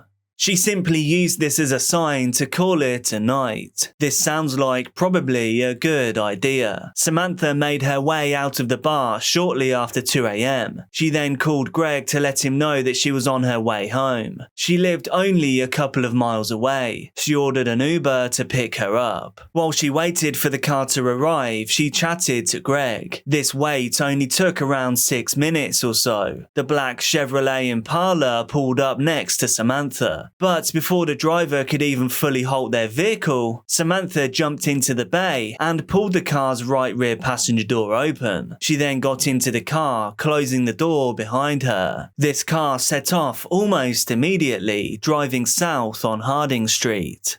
Her boyfriend, Greg, noticed that something wasn't quite right with Samantha's journey. He was tracking her journey via Track My Friends, and he noticed Samantha was travelling in the opposite direction of where her flat was actually located. He then understandably tried to make contact with her, but he just couldn't get through. Greg knew that something was extremely off, but he tried to convince himself that there was a real rational explanation for all of this. She probably just left her phone in the Uber and was safe at home and in bed.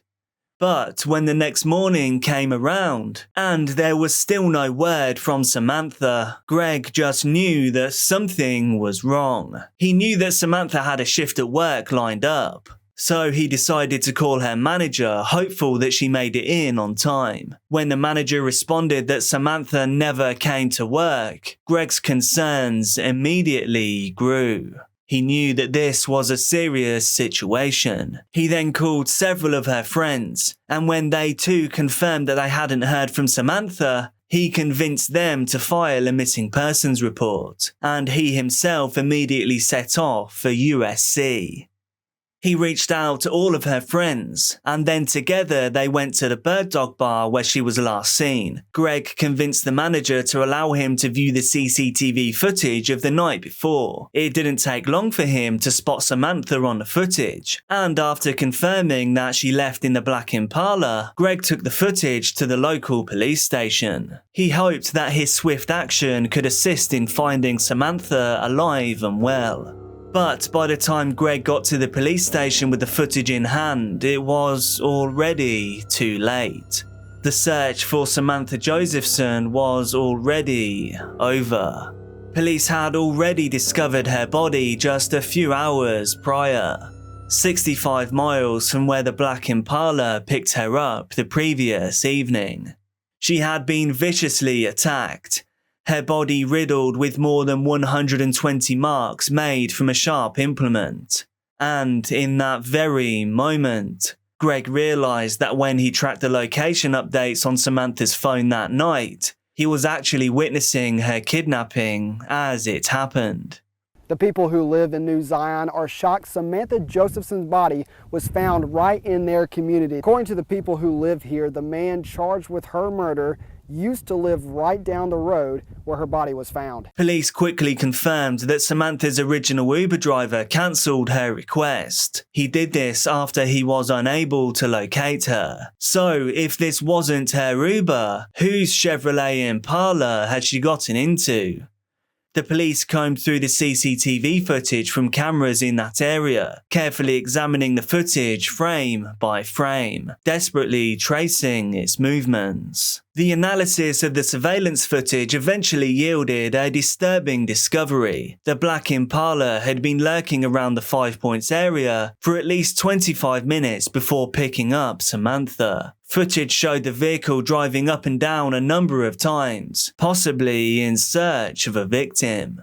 When the driver eventually spotted Samantha standing outside alone, he made a U-turn and then drove up towards her. As he approached the spot where Samantha was waiting, he saw her trying to get into another vehicle, a vehicle that she mistook to be her Uber. It was clear that this driver just took his chance. For the police, there was no doubt that the driver of the Impala had some really tough questions to answer.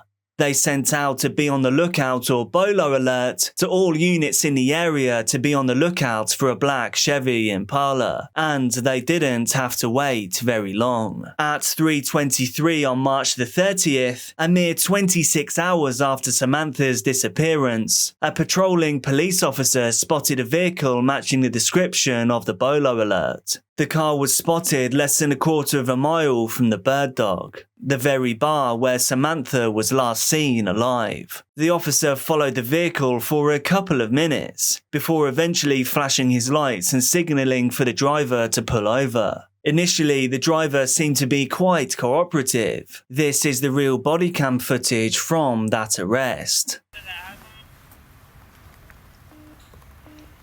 What's going on, sir? You got your license? Got your license on you? I'm also Credit Columbia Police Department K9. No license on you. Why not? Alright, man. Who's smoking the marijuana? I had smoked some earlier, sir, when I was at home. Alright. Alright, man, you're gonna have to step on out, man.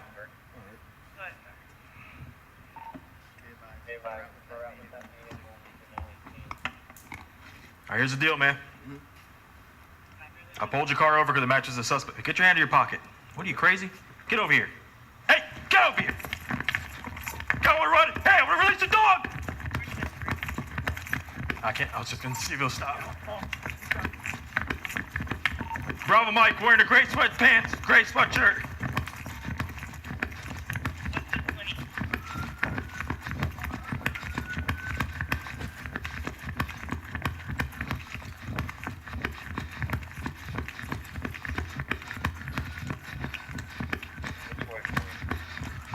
Wakama, doors blocked, 500 block. Nunez, keep going, he's gonna be on your left. The driver of the car was 24-year-old Nathaniel Rowland. Nathaniel had a number of charges against him. Most were small-time traffic violations, such as not wearing a seatbelt and having an open alcohol container in his car. But it was a 2018 offence that caught the attention of the officers. Nathaniel was allegedly one of two men who hijacked a woman at a traffic light, before then forcing her to drive to an ATM. Here they withdrew all the money from her account before then assaulting her, and then forcing her to drive to her own home. There they stole even more of her possessions before running away. The items were eventually found at a nearby pawn shop, and were subsequently tracked back to Nathaniel Rowland. He was arrested and charged with obtaining goods under false pretenses, but these alleged carjacking and kidnapping charges didn't stick. Would he be so lucky in the case of Samantha Josephson?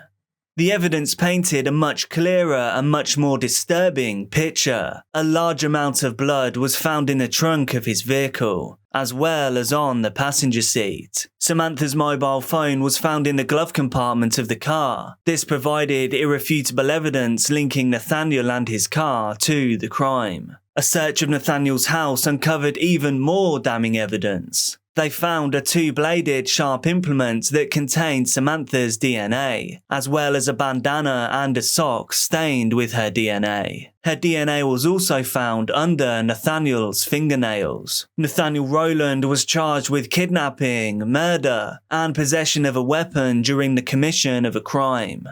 Nathaniel Rowland went on trial on July the 20th, 2021. The prosecution said on the night of the murder, Nathaniel was stalking the area for reasons unknown. After then spotting Samantha alone and on her phone trying to get into the back of another vehicle, a vehicle which she mistook for her Uber, Nathaniel, whose Impala was just 2 cars behind, took the opportunity to make his move. When Samantha was in his car, he activated the child safety lock. This meant the doors could only be opened from the outside. This effectively trapped Samantha in his car.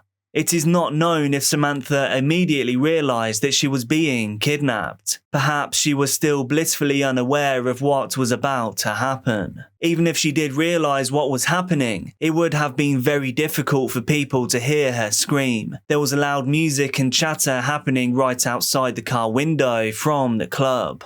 It was determined that Samantha had died in the vehicle that night. Nathaniel then transported her body to a field in New Zion, the field where she would be eventually discovered. This was only 3 miles from Nathaniel's parents' house. Samantha suffered more than 120 wounds made by a sharp implement. They were to her neck, back, torso, and lungs. The pathologist could not determine an exact number of wounds because there were just so many. The same pathologist also spoke of the blood loss. The human body normally has several litres of blood, but shockingly, Samantha's only contained 20 millilitres when she was found. He is a very good young man, and when I talked to him, and I talked to him yesterday, and he told me, he said, that wasn't him, and I believe him. He said, that's not him.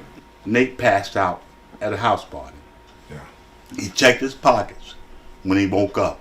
He checked his pockets. He didn't have his keys. So he walked outside to try to find his vehicle. He found the vehicle, opened the door, seen his keys, and seen all the blood inside the vehicle. But I can tell you one thing. My son is innocent.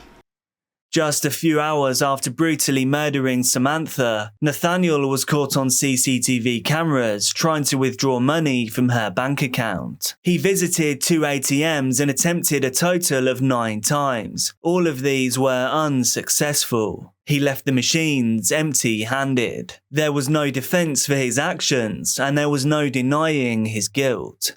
Is there anything you would like to say?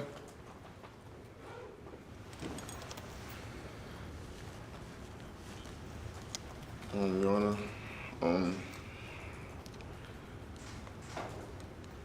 I know I'm innocent. But I guess what I know and what I think really doesn't matter.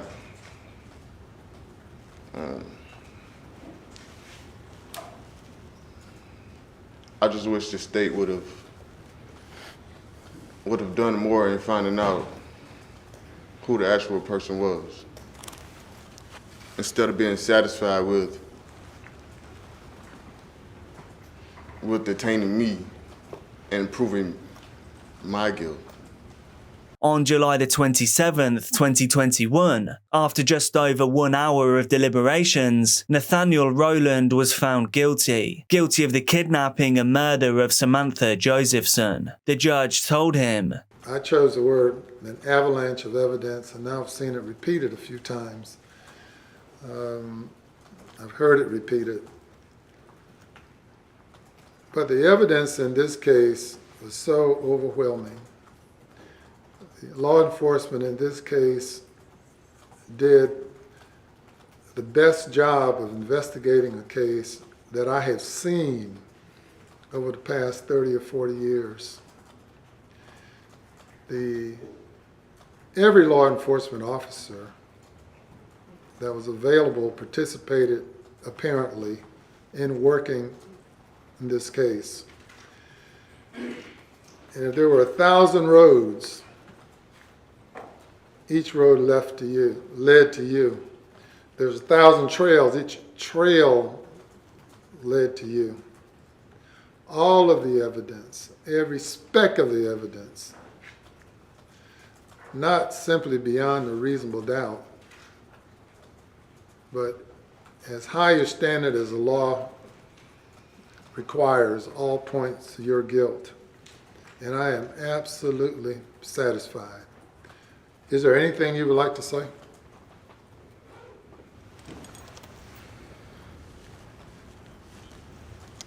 Your Honor, I know I'm innocent. But I guess what I know and what I think really doesn't matter.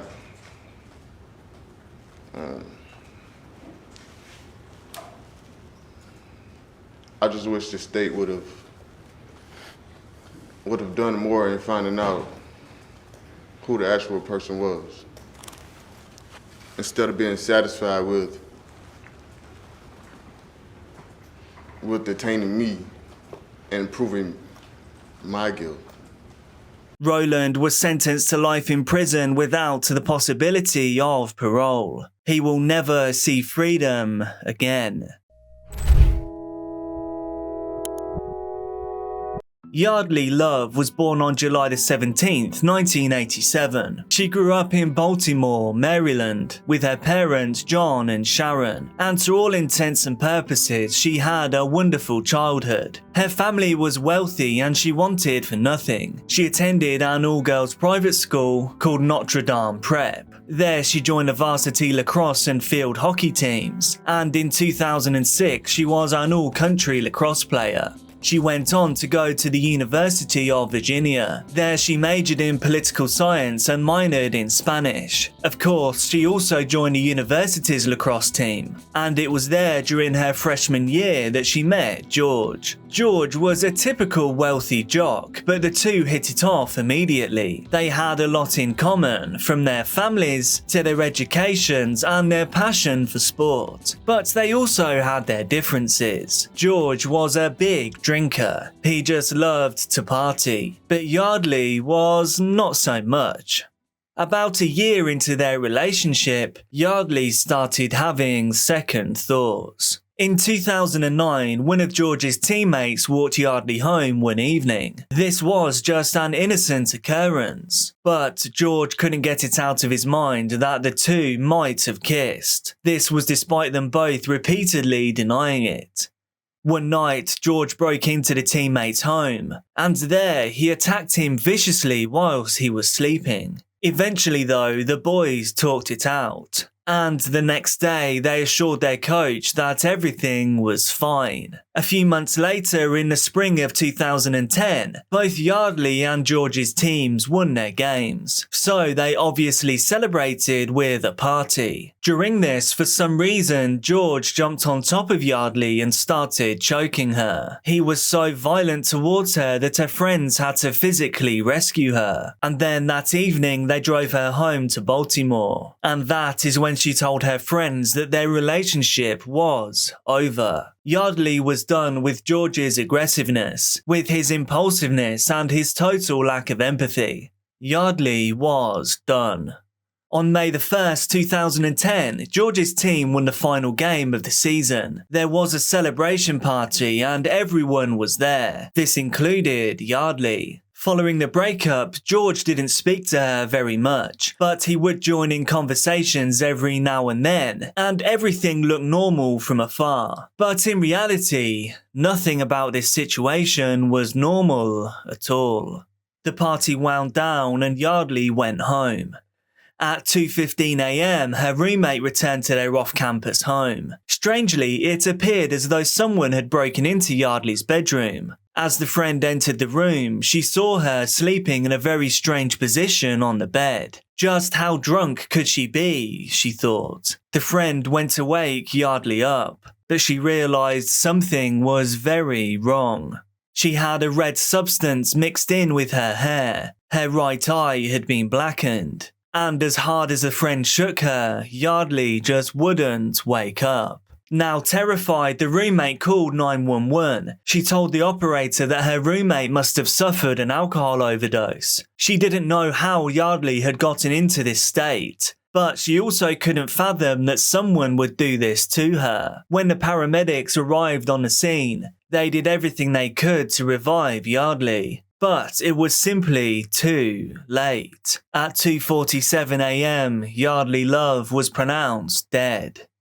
6 minutes later, homicide investigator Lisa Reeves arrived at the scene. By 4 a.m, she already had her person of interest. All that Lisa needed to do was talk to the people who knew Yardley to truly understand her relationship with George. Nobody knew what their last conversation was about or when it had taken place, but Yardley's friends knew that she'd been trying to leave for a while. But still, she kept going back to George, and George never changed his violent behaviour. Everybody watched the relationship and people were really troubled by it, but nobody knew what they could do to change things. Yardley had ended their relationship for the last time just 9 days before her murder. Lisa knew that she needed to speak to George before sunrise. George Wesley Hughley V was born on September 17, 1987 in Washington, D.C. His father was the heir to a fortune, and George was born with a silver spoon in his mouth, so to speak. He went from private school to an all-boys high school. There he became an All-American lacrosse player and a quarterback for the school's football team. When he enrolled at the University of Virginia, he joined their lacrosse team. But within just 1 semester, he had become the class clown. He just wasn't taking anything seriously anymore. In 2008, he was arrested for stumbling drunk into a busy road. When an officer told him to get a ride home unless he wanted to come to the police station, he shouted bigoted and discriminatory comments at her, and then he screamed, "I'll kill you. I'll kill all of y'all. "I'm not going to jail."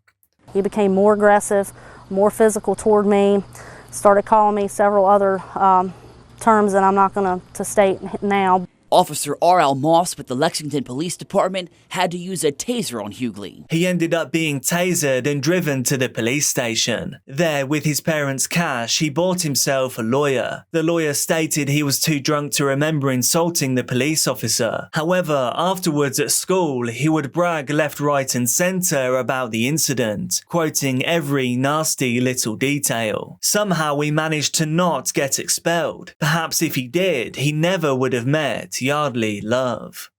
Lisa knocked at George's door just minutes away from Yardley's apartment. She was dressed in civilian clothing and said nothing about Yardley's death. She told George that she was conducting an investigation and she thought that he would be useful. Therefore, she invited him to the sheriff's office. George came willingly, but he did put on a show for being woken up so early in the morning. Inside of the car, Lisa noticed scratches and bruises on George's hands. This confirmed further that he was the main suspect. So when the interrogation began, Lisa cut to the chase. Just so you know, I don't have any arrest warrants for you, okay? However, I am investigating a case, all right, and you are being detained, which means right now you're not free to leave, okay? So I want to talk to you about this to find out, you know, what's going on. You know what I'm saying? Does that make sense to you? Yeah. So before I want to talk to you, I want to make sure you do understand your rights, okay? And that way I can explain to you what's going on and all that good stuff. Do you understand? You understand that? Okay. Today's date is May the 3rd, 2010. All right. Your first name is George. Yes. G-E-O-R-G. And your middle name? Is Wesley. How you spell that? W-E-S-L-E-Y. And spelling of your last name? H-U-G-U. G-U. U-E-L-Y. I've already told you who I am, Lisa Reeves, and this is Ed Pratcher. He is also a detective at the Charleston Police Department. Okay. All right.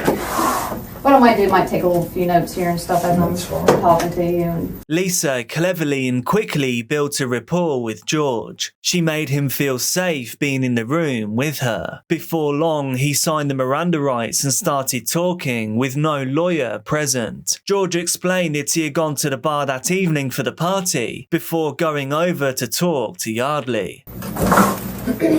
Just so you know, I don't have any arrest warrants for you, okay? However, I am investigating a case, all right, and you are being detained, which means right now you're not free to leave, okay? So I want to talk to you about this to find out, you know, what's going on. You know what I'm saying? Does that make sense to you? So before I want to talk to you, I want to make sure you do understand your rights, okay? And that way I can explain to you what's going on and all that good stuff. Do you understand? You understand that? Okay. Today's date is May the 3rd, 2010. All right, your first name is George. Yes. G-E-O-R-G. And your middle name? Is Wesley. How you spell that? W-E-S-L-E-Y. And spelling of your last name? H-U-G-U. G-U. U-E-L-Y. I've already told you who I am, Lisa Reeves, and this is Ed Pratcher. He is also a detective at the Charleston Police Department. Okay. All right. What I might do might take a few notes here and stuff as I'm talking to you. I drank a few beers when, like, I went to the bar for a little while. I went to Boylan Heights. Wow, okay. Then I went over to talk to Yardley. And who's Yardley?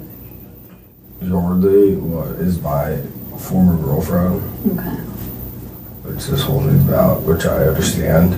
But when I went over to talk to Yardley, I was like, Yardley, and she was like already totally freaked out because of what she did this past a few days ago, and we haven't talked since. And I was just gonna go talk to her, and she was already freaking out. He referred to her as his former girlfriend. He said he'd found out that Yardley had slept with a lacrosse teammate of George's just a few days before, and he wasn't happy. They had already broken up by this point, but this still didn't sit well with George at all.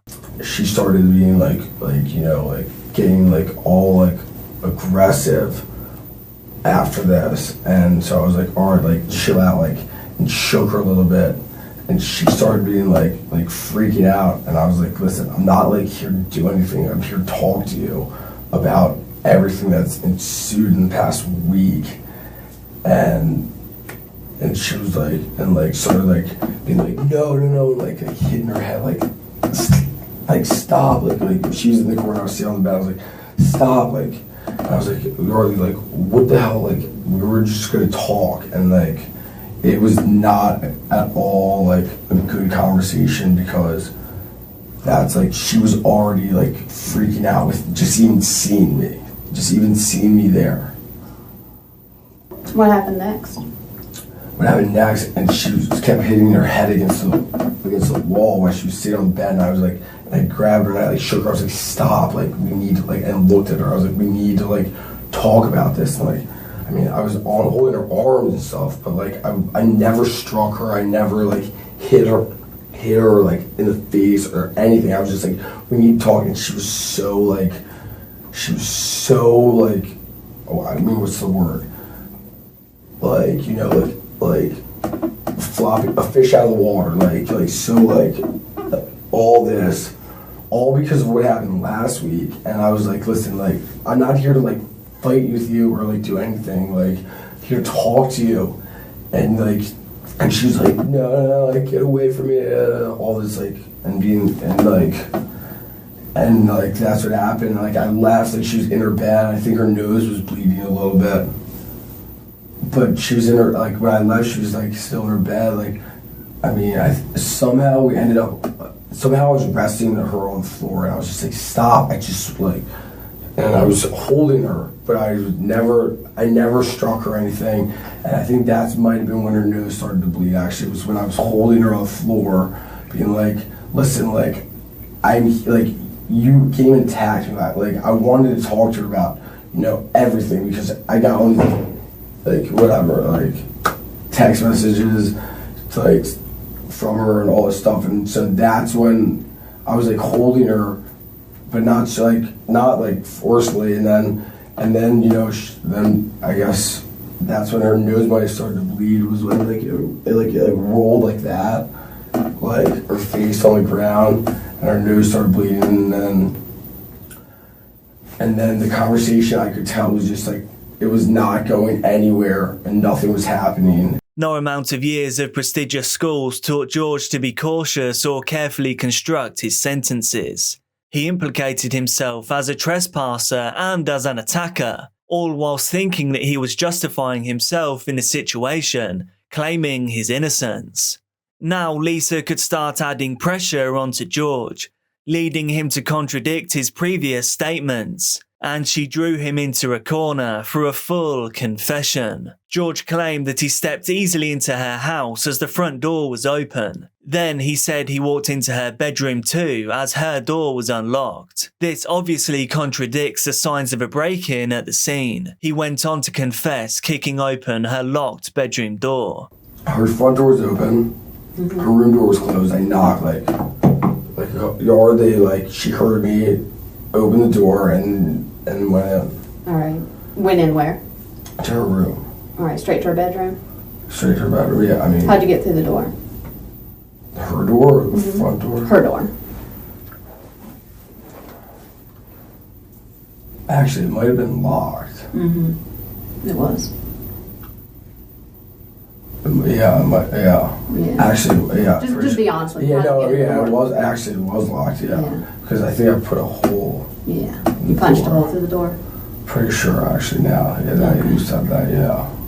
All right. Why'd you do that? Because I want to talk to her, because she's been sending me emails. Was she telling you to leave, or?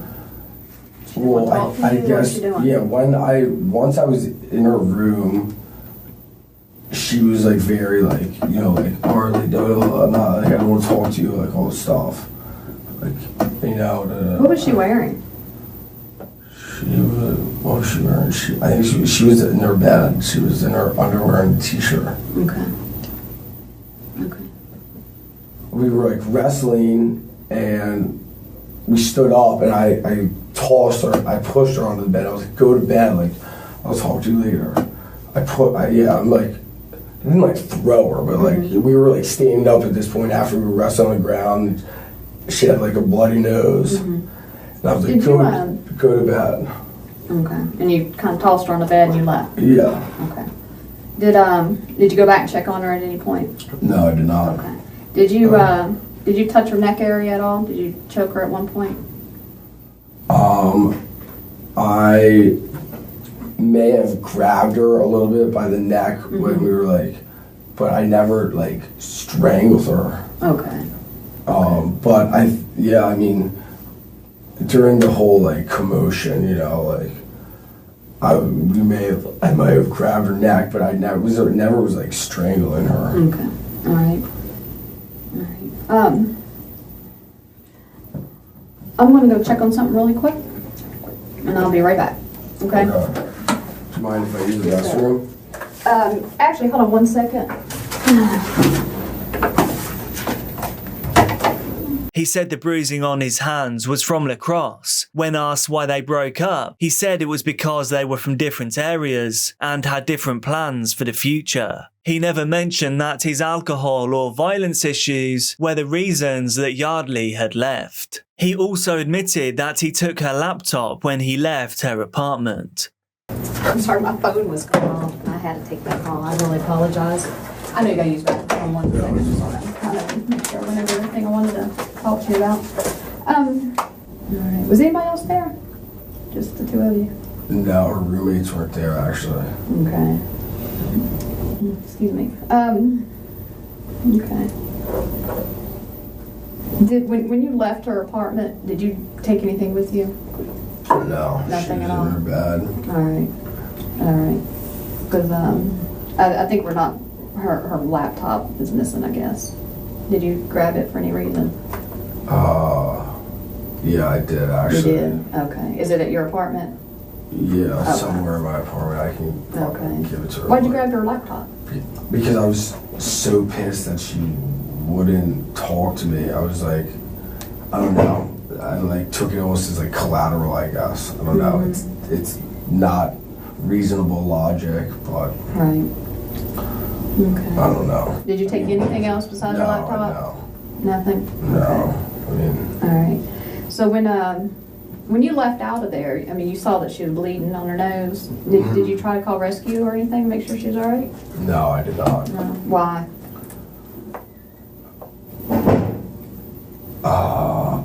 I didn't think it was like I didn't think that she was like in need of like going to the emergency room.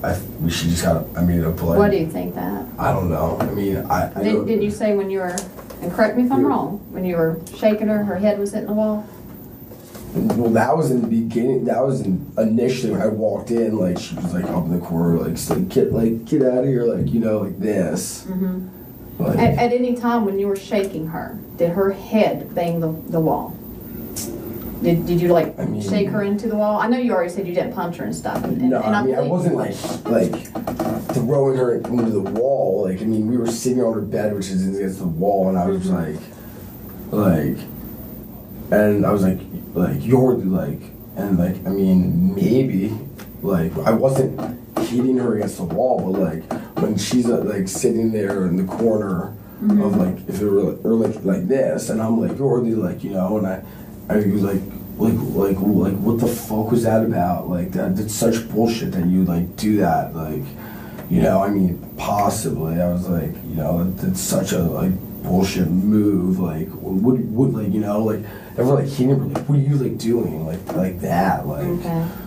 She has a pretty good knot on her head. That's why I'm asking how you can explain how that would have happened. I mean, I don't even know when a knot. Mm-hmm. I mean, Like on the side of her head, she's been hit pretty good right there. So I'm just trying to figure out, did you hit her with something? no. Was that no, her head into the wall? never touched her or struck her or anything. Well, you touched her. You had your hands on her. You know, I said never struck her. Okay. Never at all. Like, Well, I'm trying to figure I'm out trying to why think she's too, got why. a black eye and why she's got a big lump right there. I mean, we were. I mean, I don't So know. you never hit her with I don't know Is that how what you're saying? else- You've never hit Yeah, I her don't know how. with anything. So she's got a. So okay. yeah, All right. No, that's fine. That's yeah. fine. All right. Throughout his teenage and adult life, his violent drunken outbursts were protected by his family, his friends, or his lawyers. But this time, he was alone. Did you want to continue to talk to him a little bit? You know some stuff? Yeah, we'll talk this real quick. All right. I'm gonna hold on to your phone right there. We don't allow anybody to use their phones in here. Okay.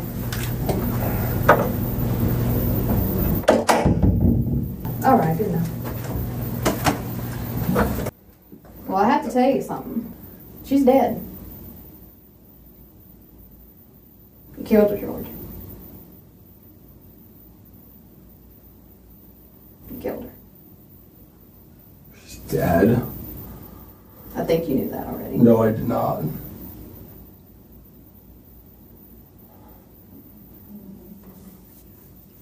She's dead. How the fuck is she dead? Because you killed her, George. How the fuck is she dead? Because you killed her. Oh my god. We're not here for any reason, George.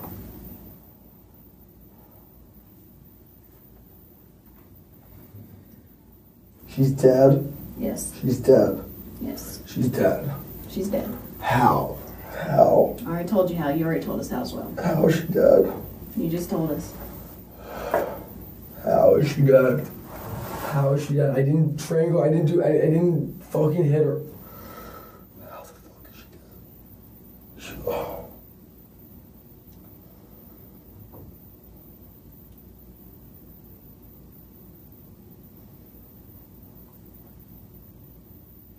I don't even know, She's dead. Yes. How the fuck is she dead? Oh my god.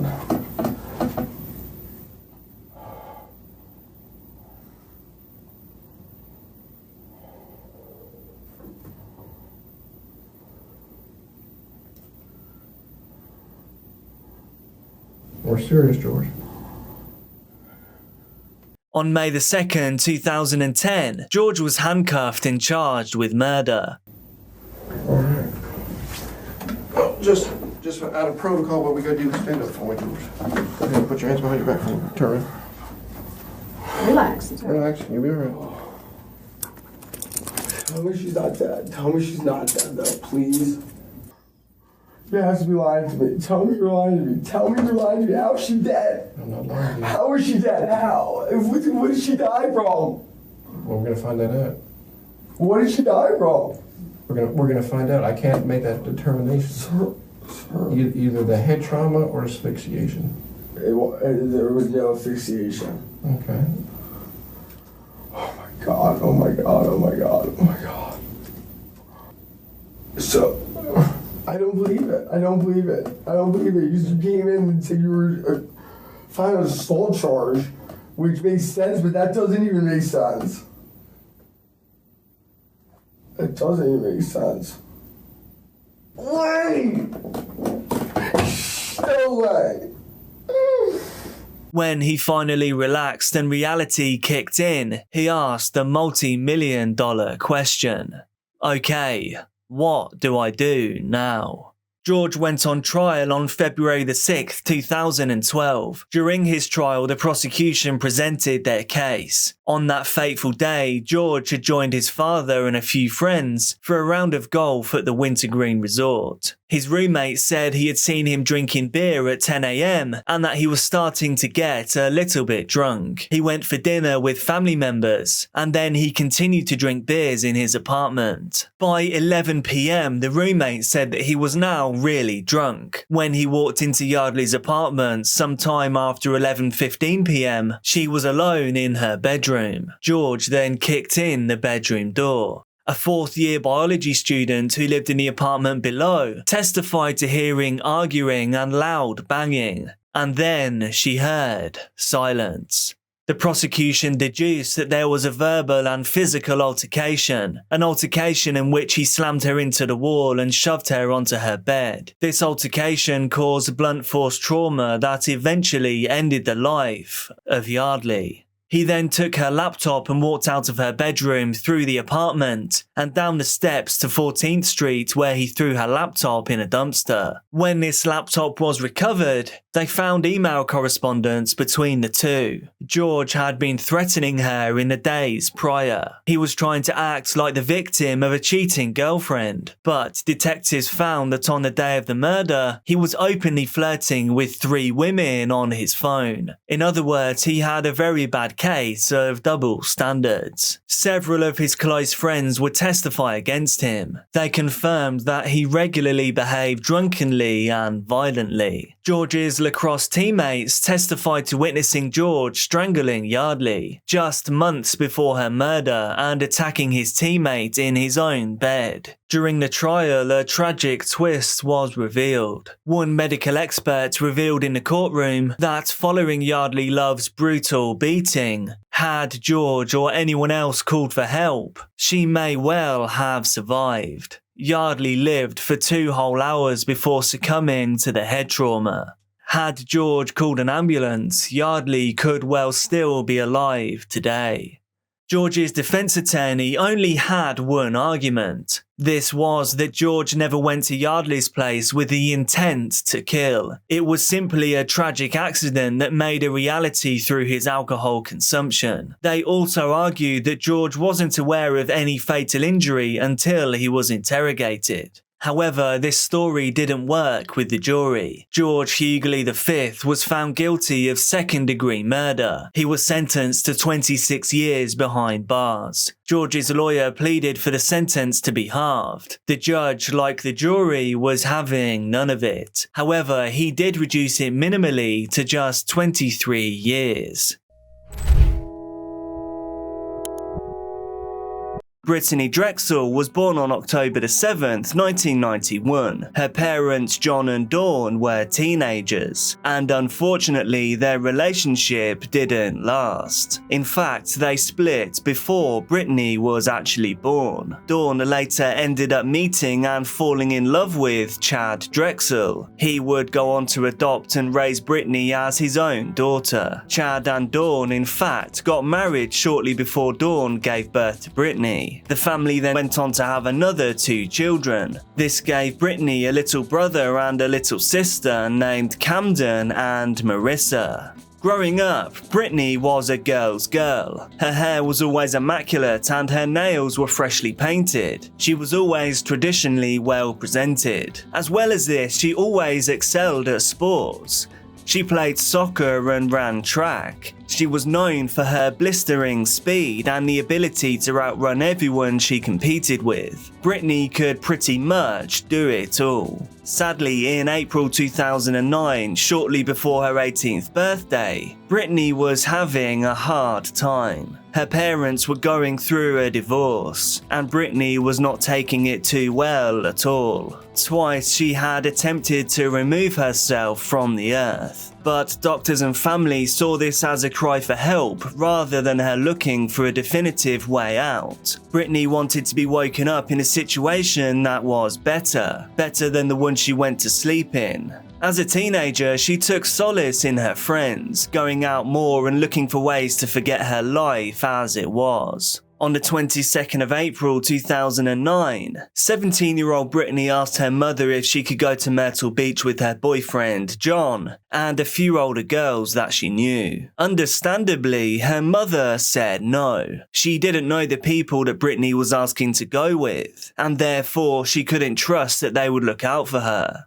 Brittany was only 17 years old after all. This meant that for several hours they didn't speak, just exchanging a few angry words every now and then. In the end, Brittany said, "Well, if you're not going to let me go down to Myrtle Beach, can I go to a friend's house over in Rochester and we'll both cool off being away from each other?"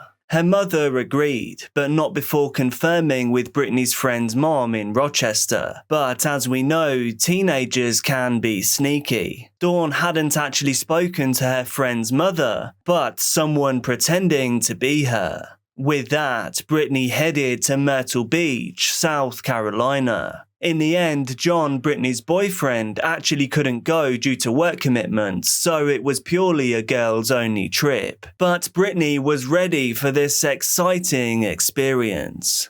On April the 25th, 2009, Brittany travelled over 800 miles away from her home in Rochester, New York, to the South Carolina beach resort of Myrtle Beach. Shortly after arriving, she called her mom, telling her that she was at the beach. But Dawn understandably presumed she meant the beach in Rochester 20 minutes down the road, not the beach multiple hours down the road and several states away. But only a day into her trip, Brittany started feeling kind of alienated from the friends that she went with. All of the other girls were a little bit older than Brittany, and so they were heavily into the traditional spring break party scene. Her and her friends had walked to a neighbouring hotel a mile away to meet a group of friends that she had made on the trip. Once at the hotel, Brittany only stayed for a few minutes. She had gotten into an argument with one of the girls that she had travelled with, all over a pair of shorts that she had allegedly borrowed. Brittany then left the hotel alone and headed back to the Bar Harbor Hotel at 1010 North Ocean Boulevard. This is the place where the group was staying. On the way, she sent a text message to her boyfriend John to tell him about what had just happened. But then, suddenly, Brittany stopped replying. This was totally out of the blue. This young couple were normally in constant contact at all times. Normally 2 minutes didn't pass without them texting each other, so this was definitely odd. Boyfriend John quickly got worried as Brittany wouldn't answer phone calls either. A few hours later, with no one able to get through to Brittany, John called Mother Dawn to let her know what was really going on. Dawn quickly went from furious, as you can imagine, to absolutely frantic when she herself could not get through to her daughter.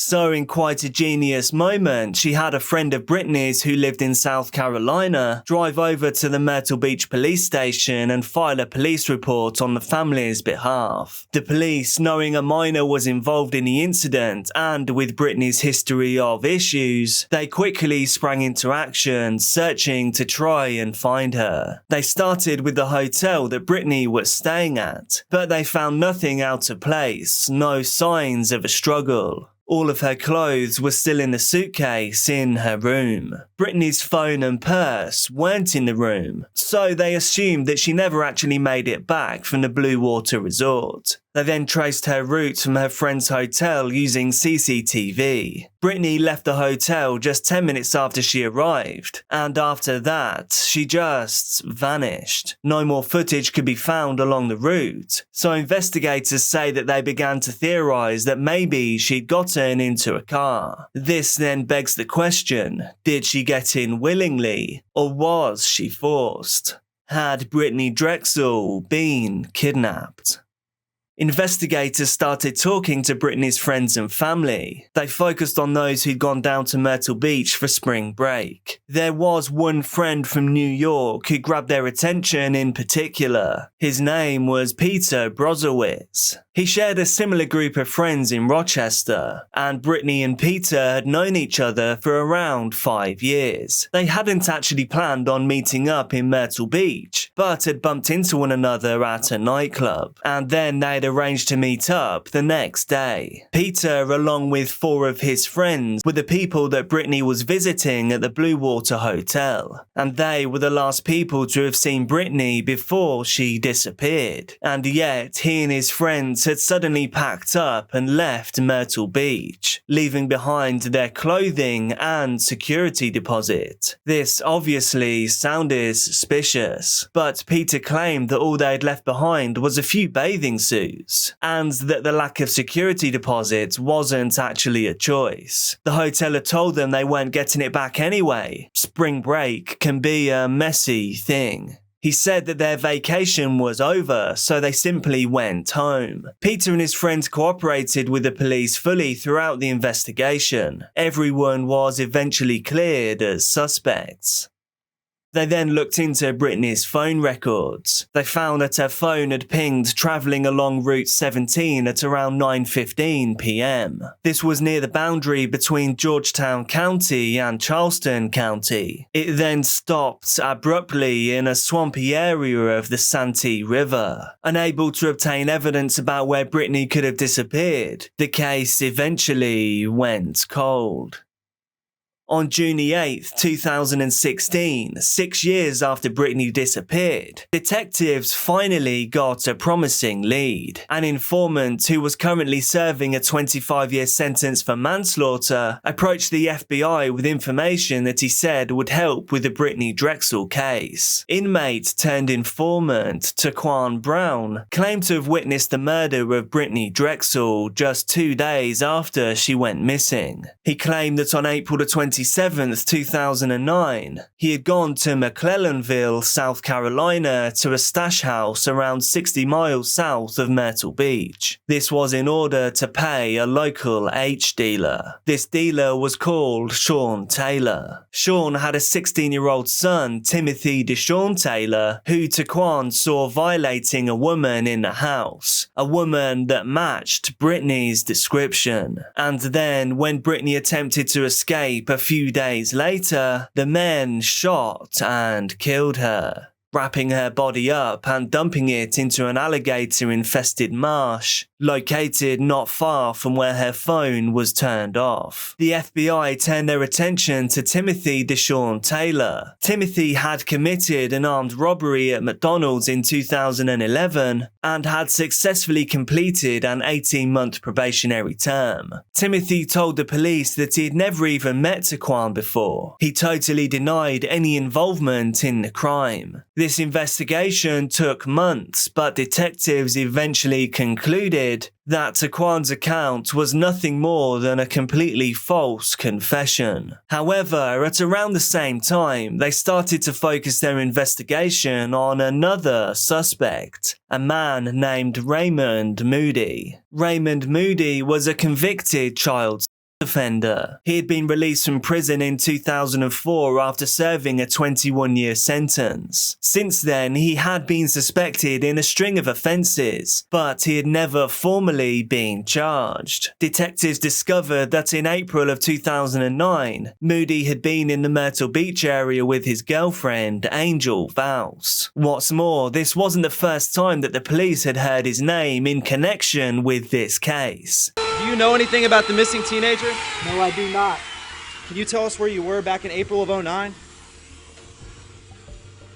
Goodbye. You know what? I'm gonna call the police in a second. You better split. Can you just tell us where you were in April of 09? I got nothing to say to you. You understand that? Back in 2011, Angel had sat down with investigators. She revealed that she was suspicious of her boyfriend having been involved in Brittany's disappearance. But despite her suspicions, Angel stayed with Moody, and investigators then spent the following years chasing down new leads, while slowly building a case against Raymond Moody, who was now a 76-year-old man.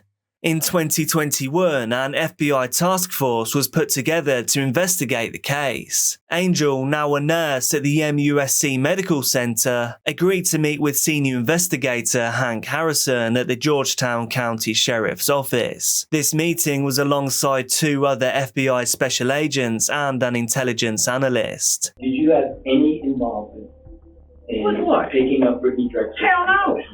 Mostly did not. Because if you're trying to accuse him of anything, then I'm not going to be involved in it. Because I say he didn't, okay?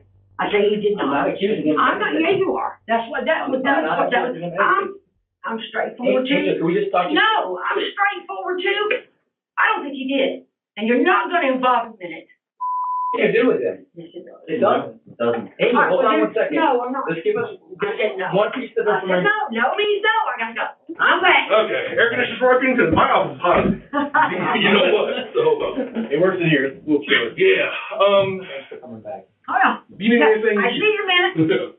Wait a minute. During the interview, Angel was asked about the events of April 25th, 2009. Investigators pushed her to reveal where she and Raymond had been on that night. But during the hours-long interview, Angel became distressed and walked out. She was upset at the accusations being thrown around. After being talked down, Angel returned and began to show her hand. She said, "I would never hurt anybody. I don't know. I don't know. I don't know where he was that night." Angel said that she didn't know where Raymond was on that night, but she believed in his innocence. And with the agent's reassurance, Angel agreed to help to piece this case together.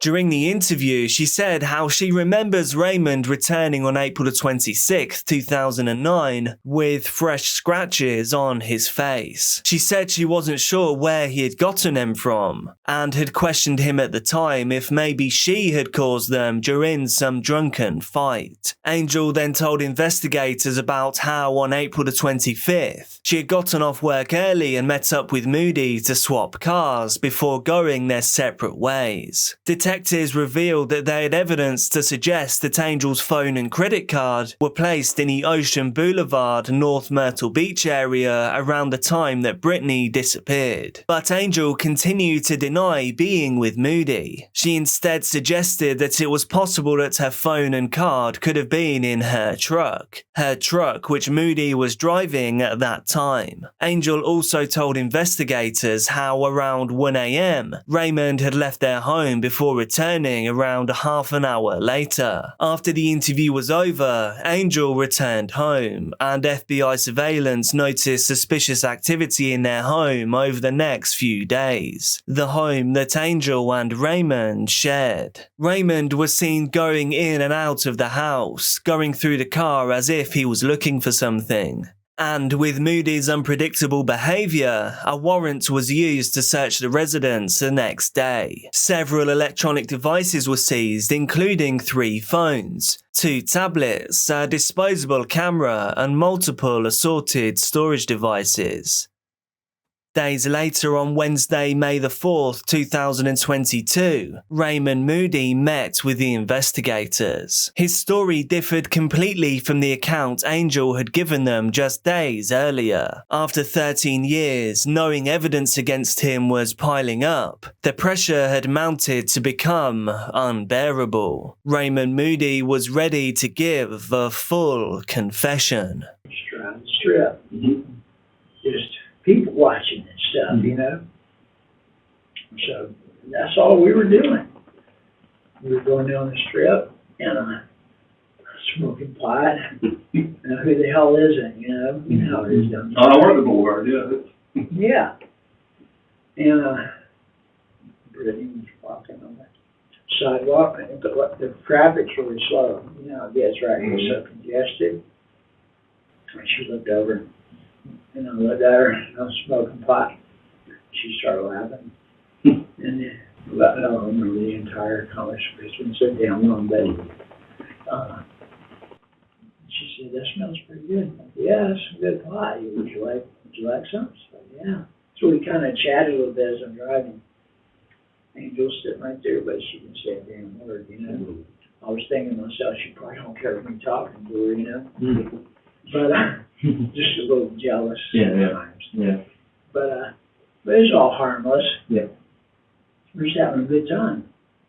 And anyway, I was surprised. She just hopped right in and said, "Hey, you want to party with us?" I said, "Yeah." So she got in. He said, Angel's not really saying anything, more smoking the pot, and I said, "Hey, you want to party a little bit with us? We're gonna get some you know? She was like, sure. So we started driving, just driving around, smoking, talking, and let's start going right into Georgetown. Went right to a spot where we used to camp out down by the river, and we went down there. And when I was by myself with her, and she left for a while because here's now these things got out of hand, and I panicked and she panicked, and I strangled her, knowing Angel would be back any minute. Moody told investigators how he had hidden her body in a boat landing. When Angel returned, she questioned Moody about where the 17-year-old had gone. Moody told her that she'd been picked up by friends. And then, later that night, unable to sleep, Moody returned to their campsite and buried her. After this confession, Moody led investigators to the site where he claimed he buried Brittany all those years before. He took investigators through the scene, pointing out the spots where he had assaulted her and then ended her life. A search warrant for the property was issued, and investigators spent the next 2 days excavating the site. 5 days later, Angel appeared at the Georgetown County Sheriff's Office with her lawyer. There she gave a proper statement which could not be used against her in a court of law. Here, Angel changed her version of events that night to match what Moody had already told investigators. Both accounts detailed how Moody had returned to the scene to bury Brittany, and then a second search of the site was conducted, and soon they found what they were looking for.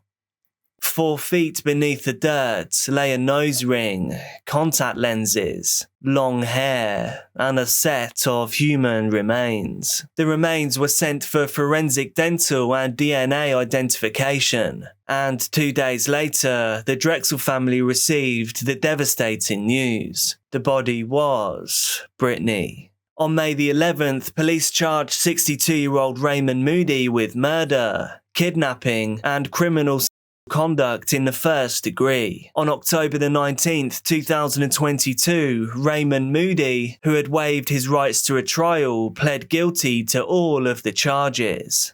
I don't have the words to express how horrible I feel, and I've felt ever since that day very, very sorry.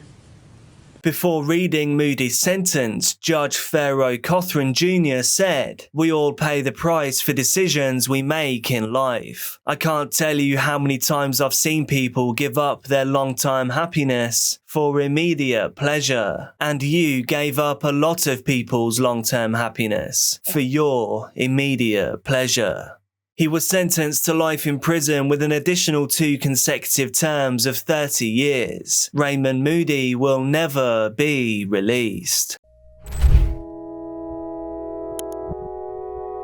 Helen Elizabeth Bailey was born on the 22nd of August 1964 in Northumberland, England. She had originally intended to become a forensic scientist, but quickly she fell in love and found herself in marketing. She worked on campaigns for characters in Rugrats and Garfield. In 1996, she married John Simfield. He was the head of a licensing rights company, and Elizabeth now found herself writing. She threw herself into a new passion of writing stories for children and teenagers. This creative outlet quickly turned into a flourishing career. She brought the crazy world of Electra Brown to life. Her books were incredibly popular and well loved. But in February 2011, tragedy struck. She and her husband John were holidaying in Barbados when John went for a morning swim in the sea. But before long, Helen heard John cry out from the water. He had become caught in a riptide and he tragically drowned. By this point, they had been together for 22 years. By way of helping her grieving process, Helen threw herself into her writing. She started a blog called Planet Grief. It was a way of processing her own emotions, and it allowed for others affected by grief and loss to reach out and share their stories too. The book is based on my blog, Planet Grief, which I started after my husband drowned whilst we were on holiday in Barbados in February 2011. And if you think it's going to be just another misery memoir, a miserable misery memoir, well, some of it is miserable, but some of it is actually very funny, even though I didn't realise it would be at the time. So although I do cry when I take the wheelie bins out or become hysterical buying a single Scotch egg, I also tell you about bereavement therapists who were crazier than I was, going to parties on my own, enduring Christmas, and eventually dating. To grieve is to mourn the loss of someone or something that we cared deeply about, whether that's because of death, divorce, or some other traumatic life event. If you're in that space right now, I really hope that the book brings you some comfort. But whatever your circumstances, I hope that you just have a very enjoyable read. It was a community-based blog where anyone was welcome. Her openness and honesty made her easy to connect with, and through her blog and her memoir, she helped many other people going through the same things. It was through Planet Grief that in October 2011, Helen met Ian Stewart. Ian's wife, Diane, had died very suddenly in 2010. Their relationship began as supportive friends, but they soon became a lot closer. Helen would describe their union as two grieving families coming together. The pair began dating and eventually became engaged. They moved into a beautiful gated home together in the picturesque town of Royston in Hertfordshire. They lived with Ian's two sons and Helen's beloved dog, Boris. Boris had been around since Helen was married to John. It seemed that after so much tragedy in both of their lives, they had eventually found happiness again. But, tragically, this happiness wouldn't last long. On the 15th of April, just before 4 p.m, 999 received a phone call. Hertfordshire Police, how can I help? Hello there. My partner has been missing since Monday and not contacted anyone. Said she was going away, hasn't ended up where she said she was going. So we've just decided we should report it. Oh, okay, it hasn't been reported already? No, it hasn't, no. Okay, right. And she's been missing since Monday? Yeah. Okay, bear with me. So, right, bear with me, so I have to put these details down. Sorry, I can't hear you. Bear with me, I'm popping these details down. So she's been missing since Monday? Mm-hmm. Monday, okay. What's the address that she's missing from? And what's the town? What's your partner's name? Helen Bailey. And what's her date of birth? Oh, crikey. God, she phoned me there. 22nd. Right, just let me double check. 1 second. Oh, God. I'm sorry, I'm just double checking. As you asked that, it just went straight out my head. No problem. 22nd of August, 1964.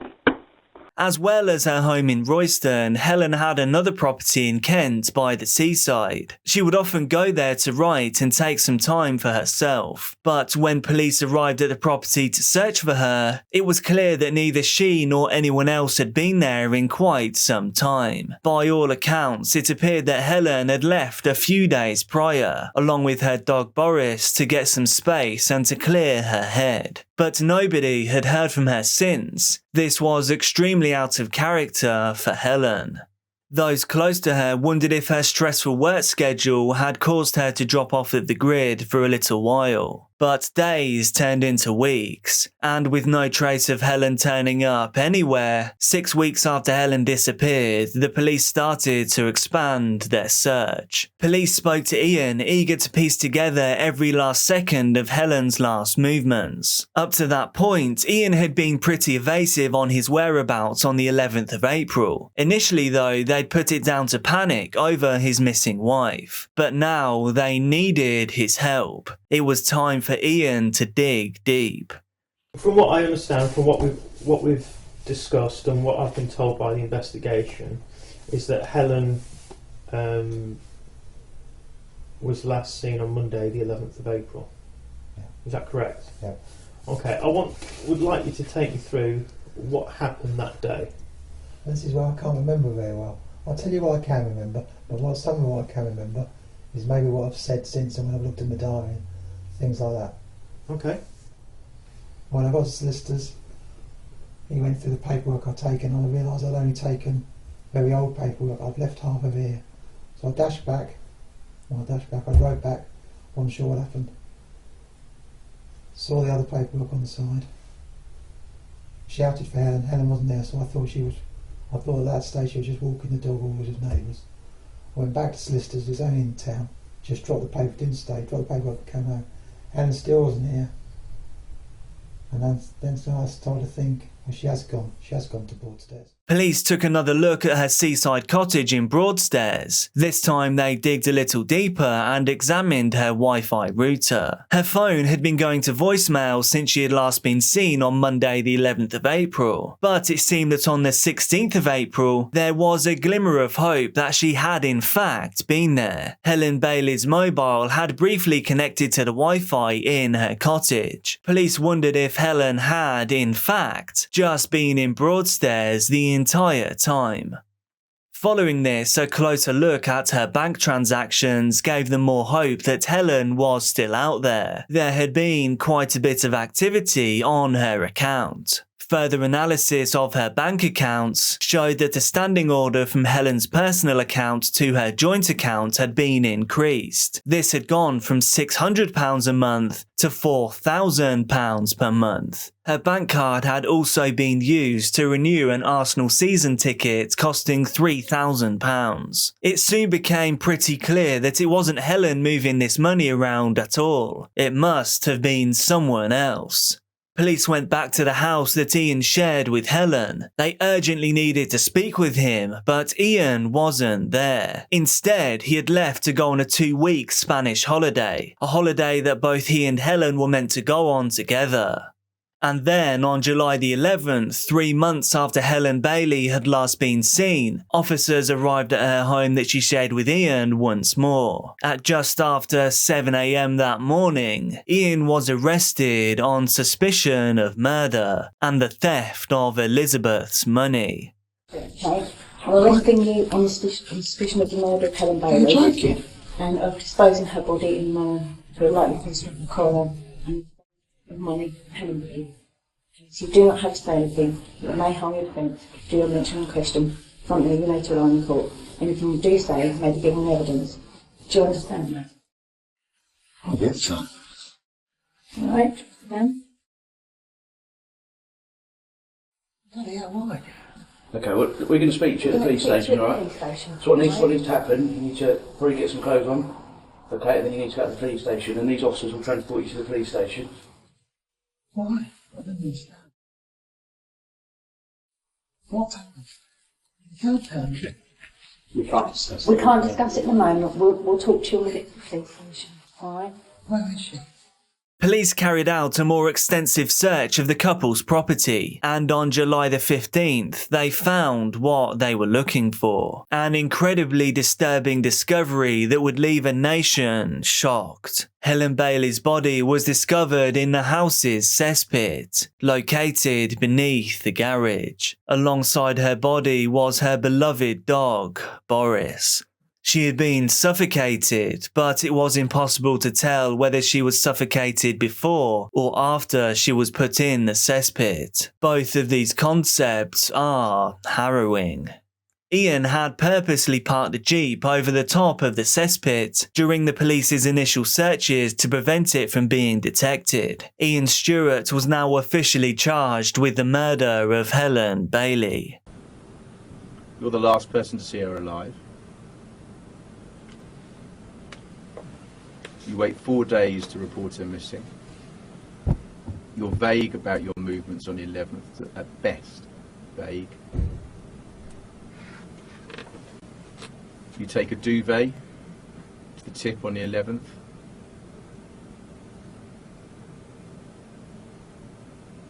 You don't report her missing for 4 days. The following day you go to Broadstairs. I don't know why. Why did you go there? Did you see Helen on the 16th? Because according to the technical information we've got, her phone is in Broadstairs. And you're in Broadstairs. Was Helen there? She wasn't, was she? Or was she? You tell me.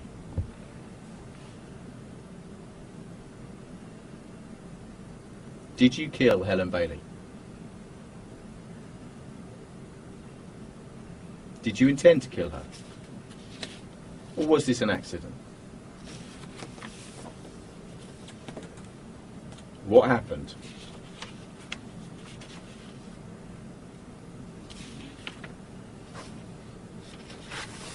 Did you just lose control, just lose it?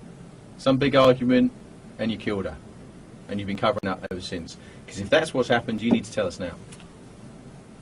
Because this could be your last opportunity to speak to the police about this. You are here on suspicion of murder. You need to tell us what happened. There is transactions where it clearly shows, from what I've seen, that you have taken money, or someone has taken money, which I believe to be you, from her account into your joint account, which you have obviously access to. Therefore, you've now got access to an extra £12,000.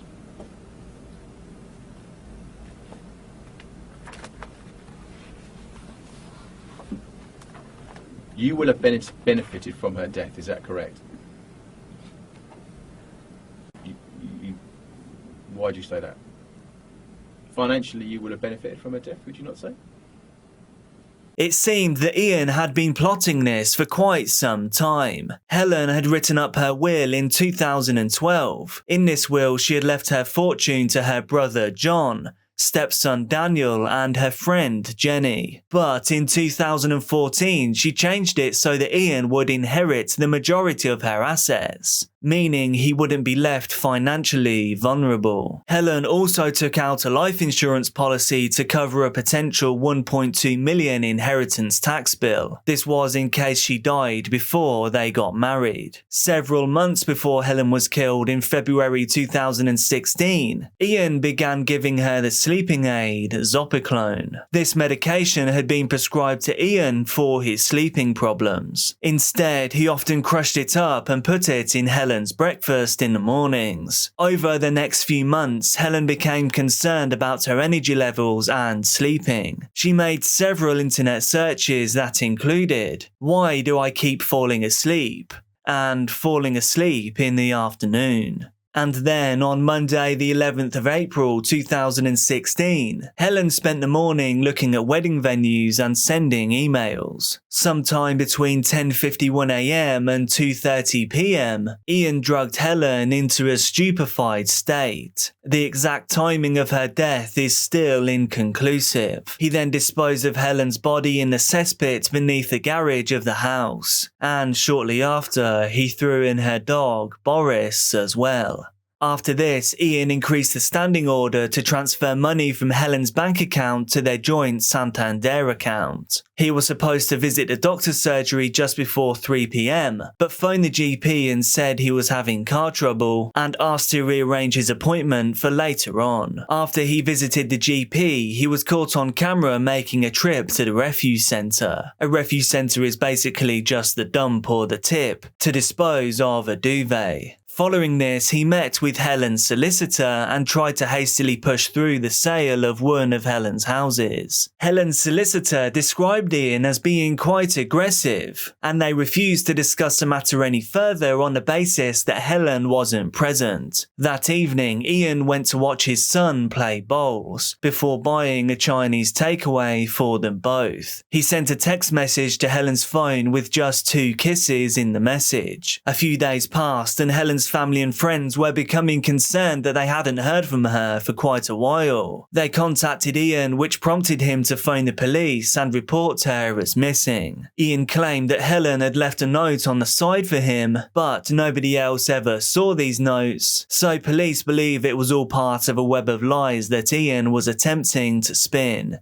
On April 16th, 2016, Ian drove to Helen's cottage in Kent with her mobile phone. When he got there, Helen's phone briefly connected to the Wi-Fi. He then continued to live his life as if nothing had happened. This murder appeared to be based on nothing more than pure greed. In January 2017, the trial of Ian Stewart began, but things got more bizarre. In his own defense, Ian claimed that Helen and her dog Boris had been kidnapped on April the 11th, 2016 by two men called Nick and Joe. He said he hadn't told the police about this to keep Helen safe, but the elusive Nick and Joe demanded ransom money. Ian said he spoke to Helen for the last time on a phone belonging to one of the men on April the 15th. Following this claim, Ian was presented with two men in court. The prosecution believed that they had found the men that Ian had based the descriptions of the kidnappers upon. And honestly guys, this is almost too funny to be true. One man, Nick Cook, was Stuart's next door neighbour, and the other was Joe Capullo, whom he had known for several years prior in his old home before moving in with Helen. He had admitted to knowing both men, but said they didn't match the description of the kidnappers. It's no wonder that Helen was the creative force in the relationship. Ian couldn't even imagine two people without using his neighbour and a friend as a template. Several of Helen's neighbours gave evidence that they had seen Helen walking Boris on the day that she disappeared. After an exhaustive 7-week trial and just 6 hours of deliberation, on the 22nd of February 2017, the jury found Ian Stewart guilty of the murder of Helen Bailey. By the way, this case goes off on a shocking tangent after I share the sentencing, so stick with it. The next day, Judge Andrew Bright sentenced Ian.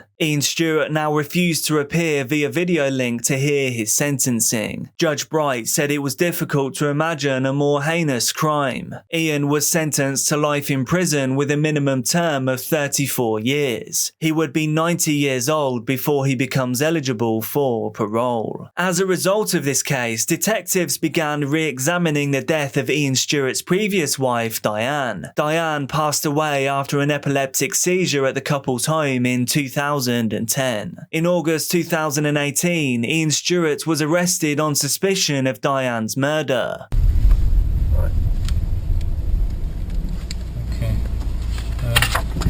Having left prison property, time now is 10:15 by my watch. Mr. Stewart, I'm arresting you on suspicion of the murder of your late wife, Diane You're joking. Stewart, on Friday. You're digging this. Friday the 25th of June. Well, I'm say anything, but it may harm your defence if you do not mention when questioned something which you later on in court. Well, you do say what may be rubbish. given evidence. Have you got nothing better to do than make We things can up? discuss this at Thorpewood Police Station, which is where we're going to. On the day Diane passed away, the couple were home alone. Ian called the ambulance service at 11:24 a.m, claiming that he had found his wife unresponsive and not breathing. Are you with the patient now? I'm just indoors at the moment. I'm just Can going you out. see her from where you are? Yeah, yeah. How old is she, please? She's 45, 47. Is she breathing? I don't think so. I've turned her to try and put her in recovery position, but I can't do it. She's just flopped back. I think she's had a fit. You think she's had a fit?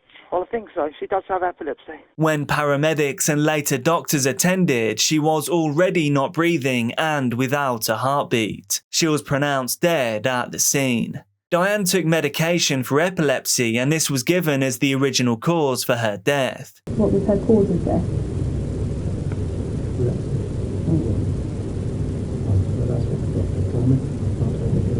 How long had you been with Diane before you rang the ambulance?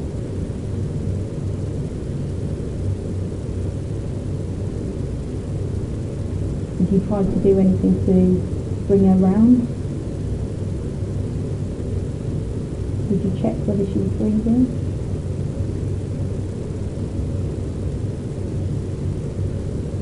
How did you check if she was breathing if you did?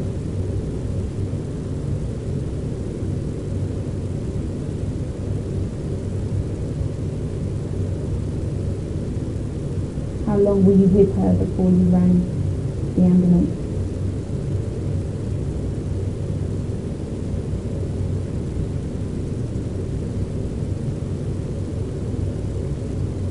You said, I found Diane lying on the patio. She was unconscious. And then you said, I went inside to get the cordless house phone. So presumably you had been out there with her before you rang the ambulance. Is that right? You went to get the cordless house phone. Where did you go once you had that phone?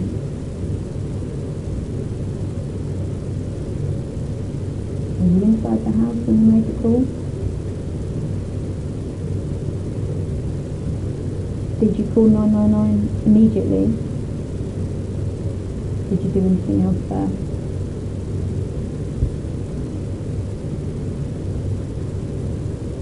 You didn't think she was breathing. You said, I've tried, I've turned her to put her in the recovery position, but I can't do it, she's just flopped back. Can you describe to us how you put her in a recovery position? Or how you tried to? In fact, Diane had only suffered 3 mild episodes in her entire lifetime. Although most of her remains were cremated, Diane's brain had been donated to science. This means her brain was able to be examined by forensic experts. Their conclusions were that Diane's death was most likely caused by a prolonged restriction to her breathing from an outside source. So, Helen Bailey wasn't Ian Stewart's first victim. In 2002, he was found guilty of his first wife's murder. This time, he was given a whole life order. This monster will never be free again. Do you think the punishment fits the crime here? What do you think could be done to avoid something like this happening again in the future? Let me know down in the comments. Be careful out there, and I'll see you soon.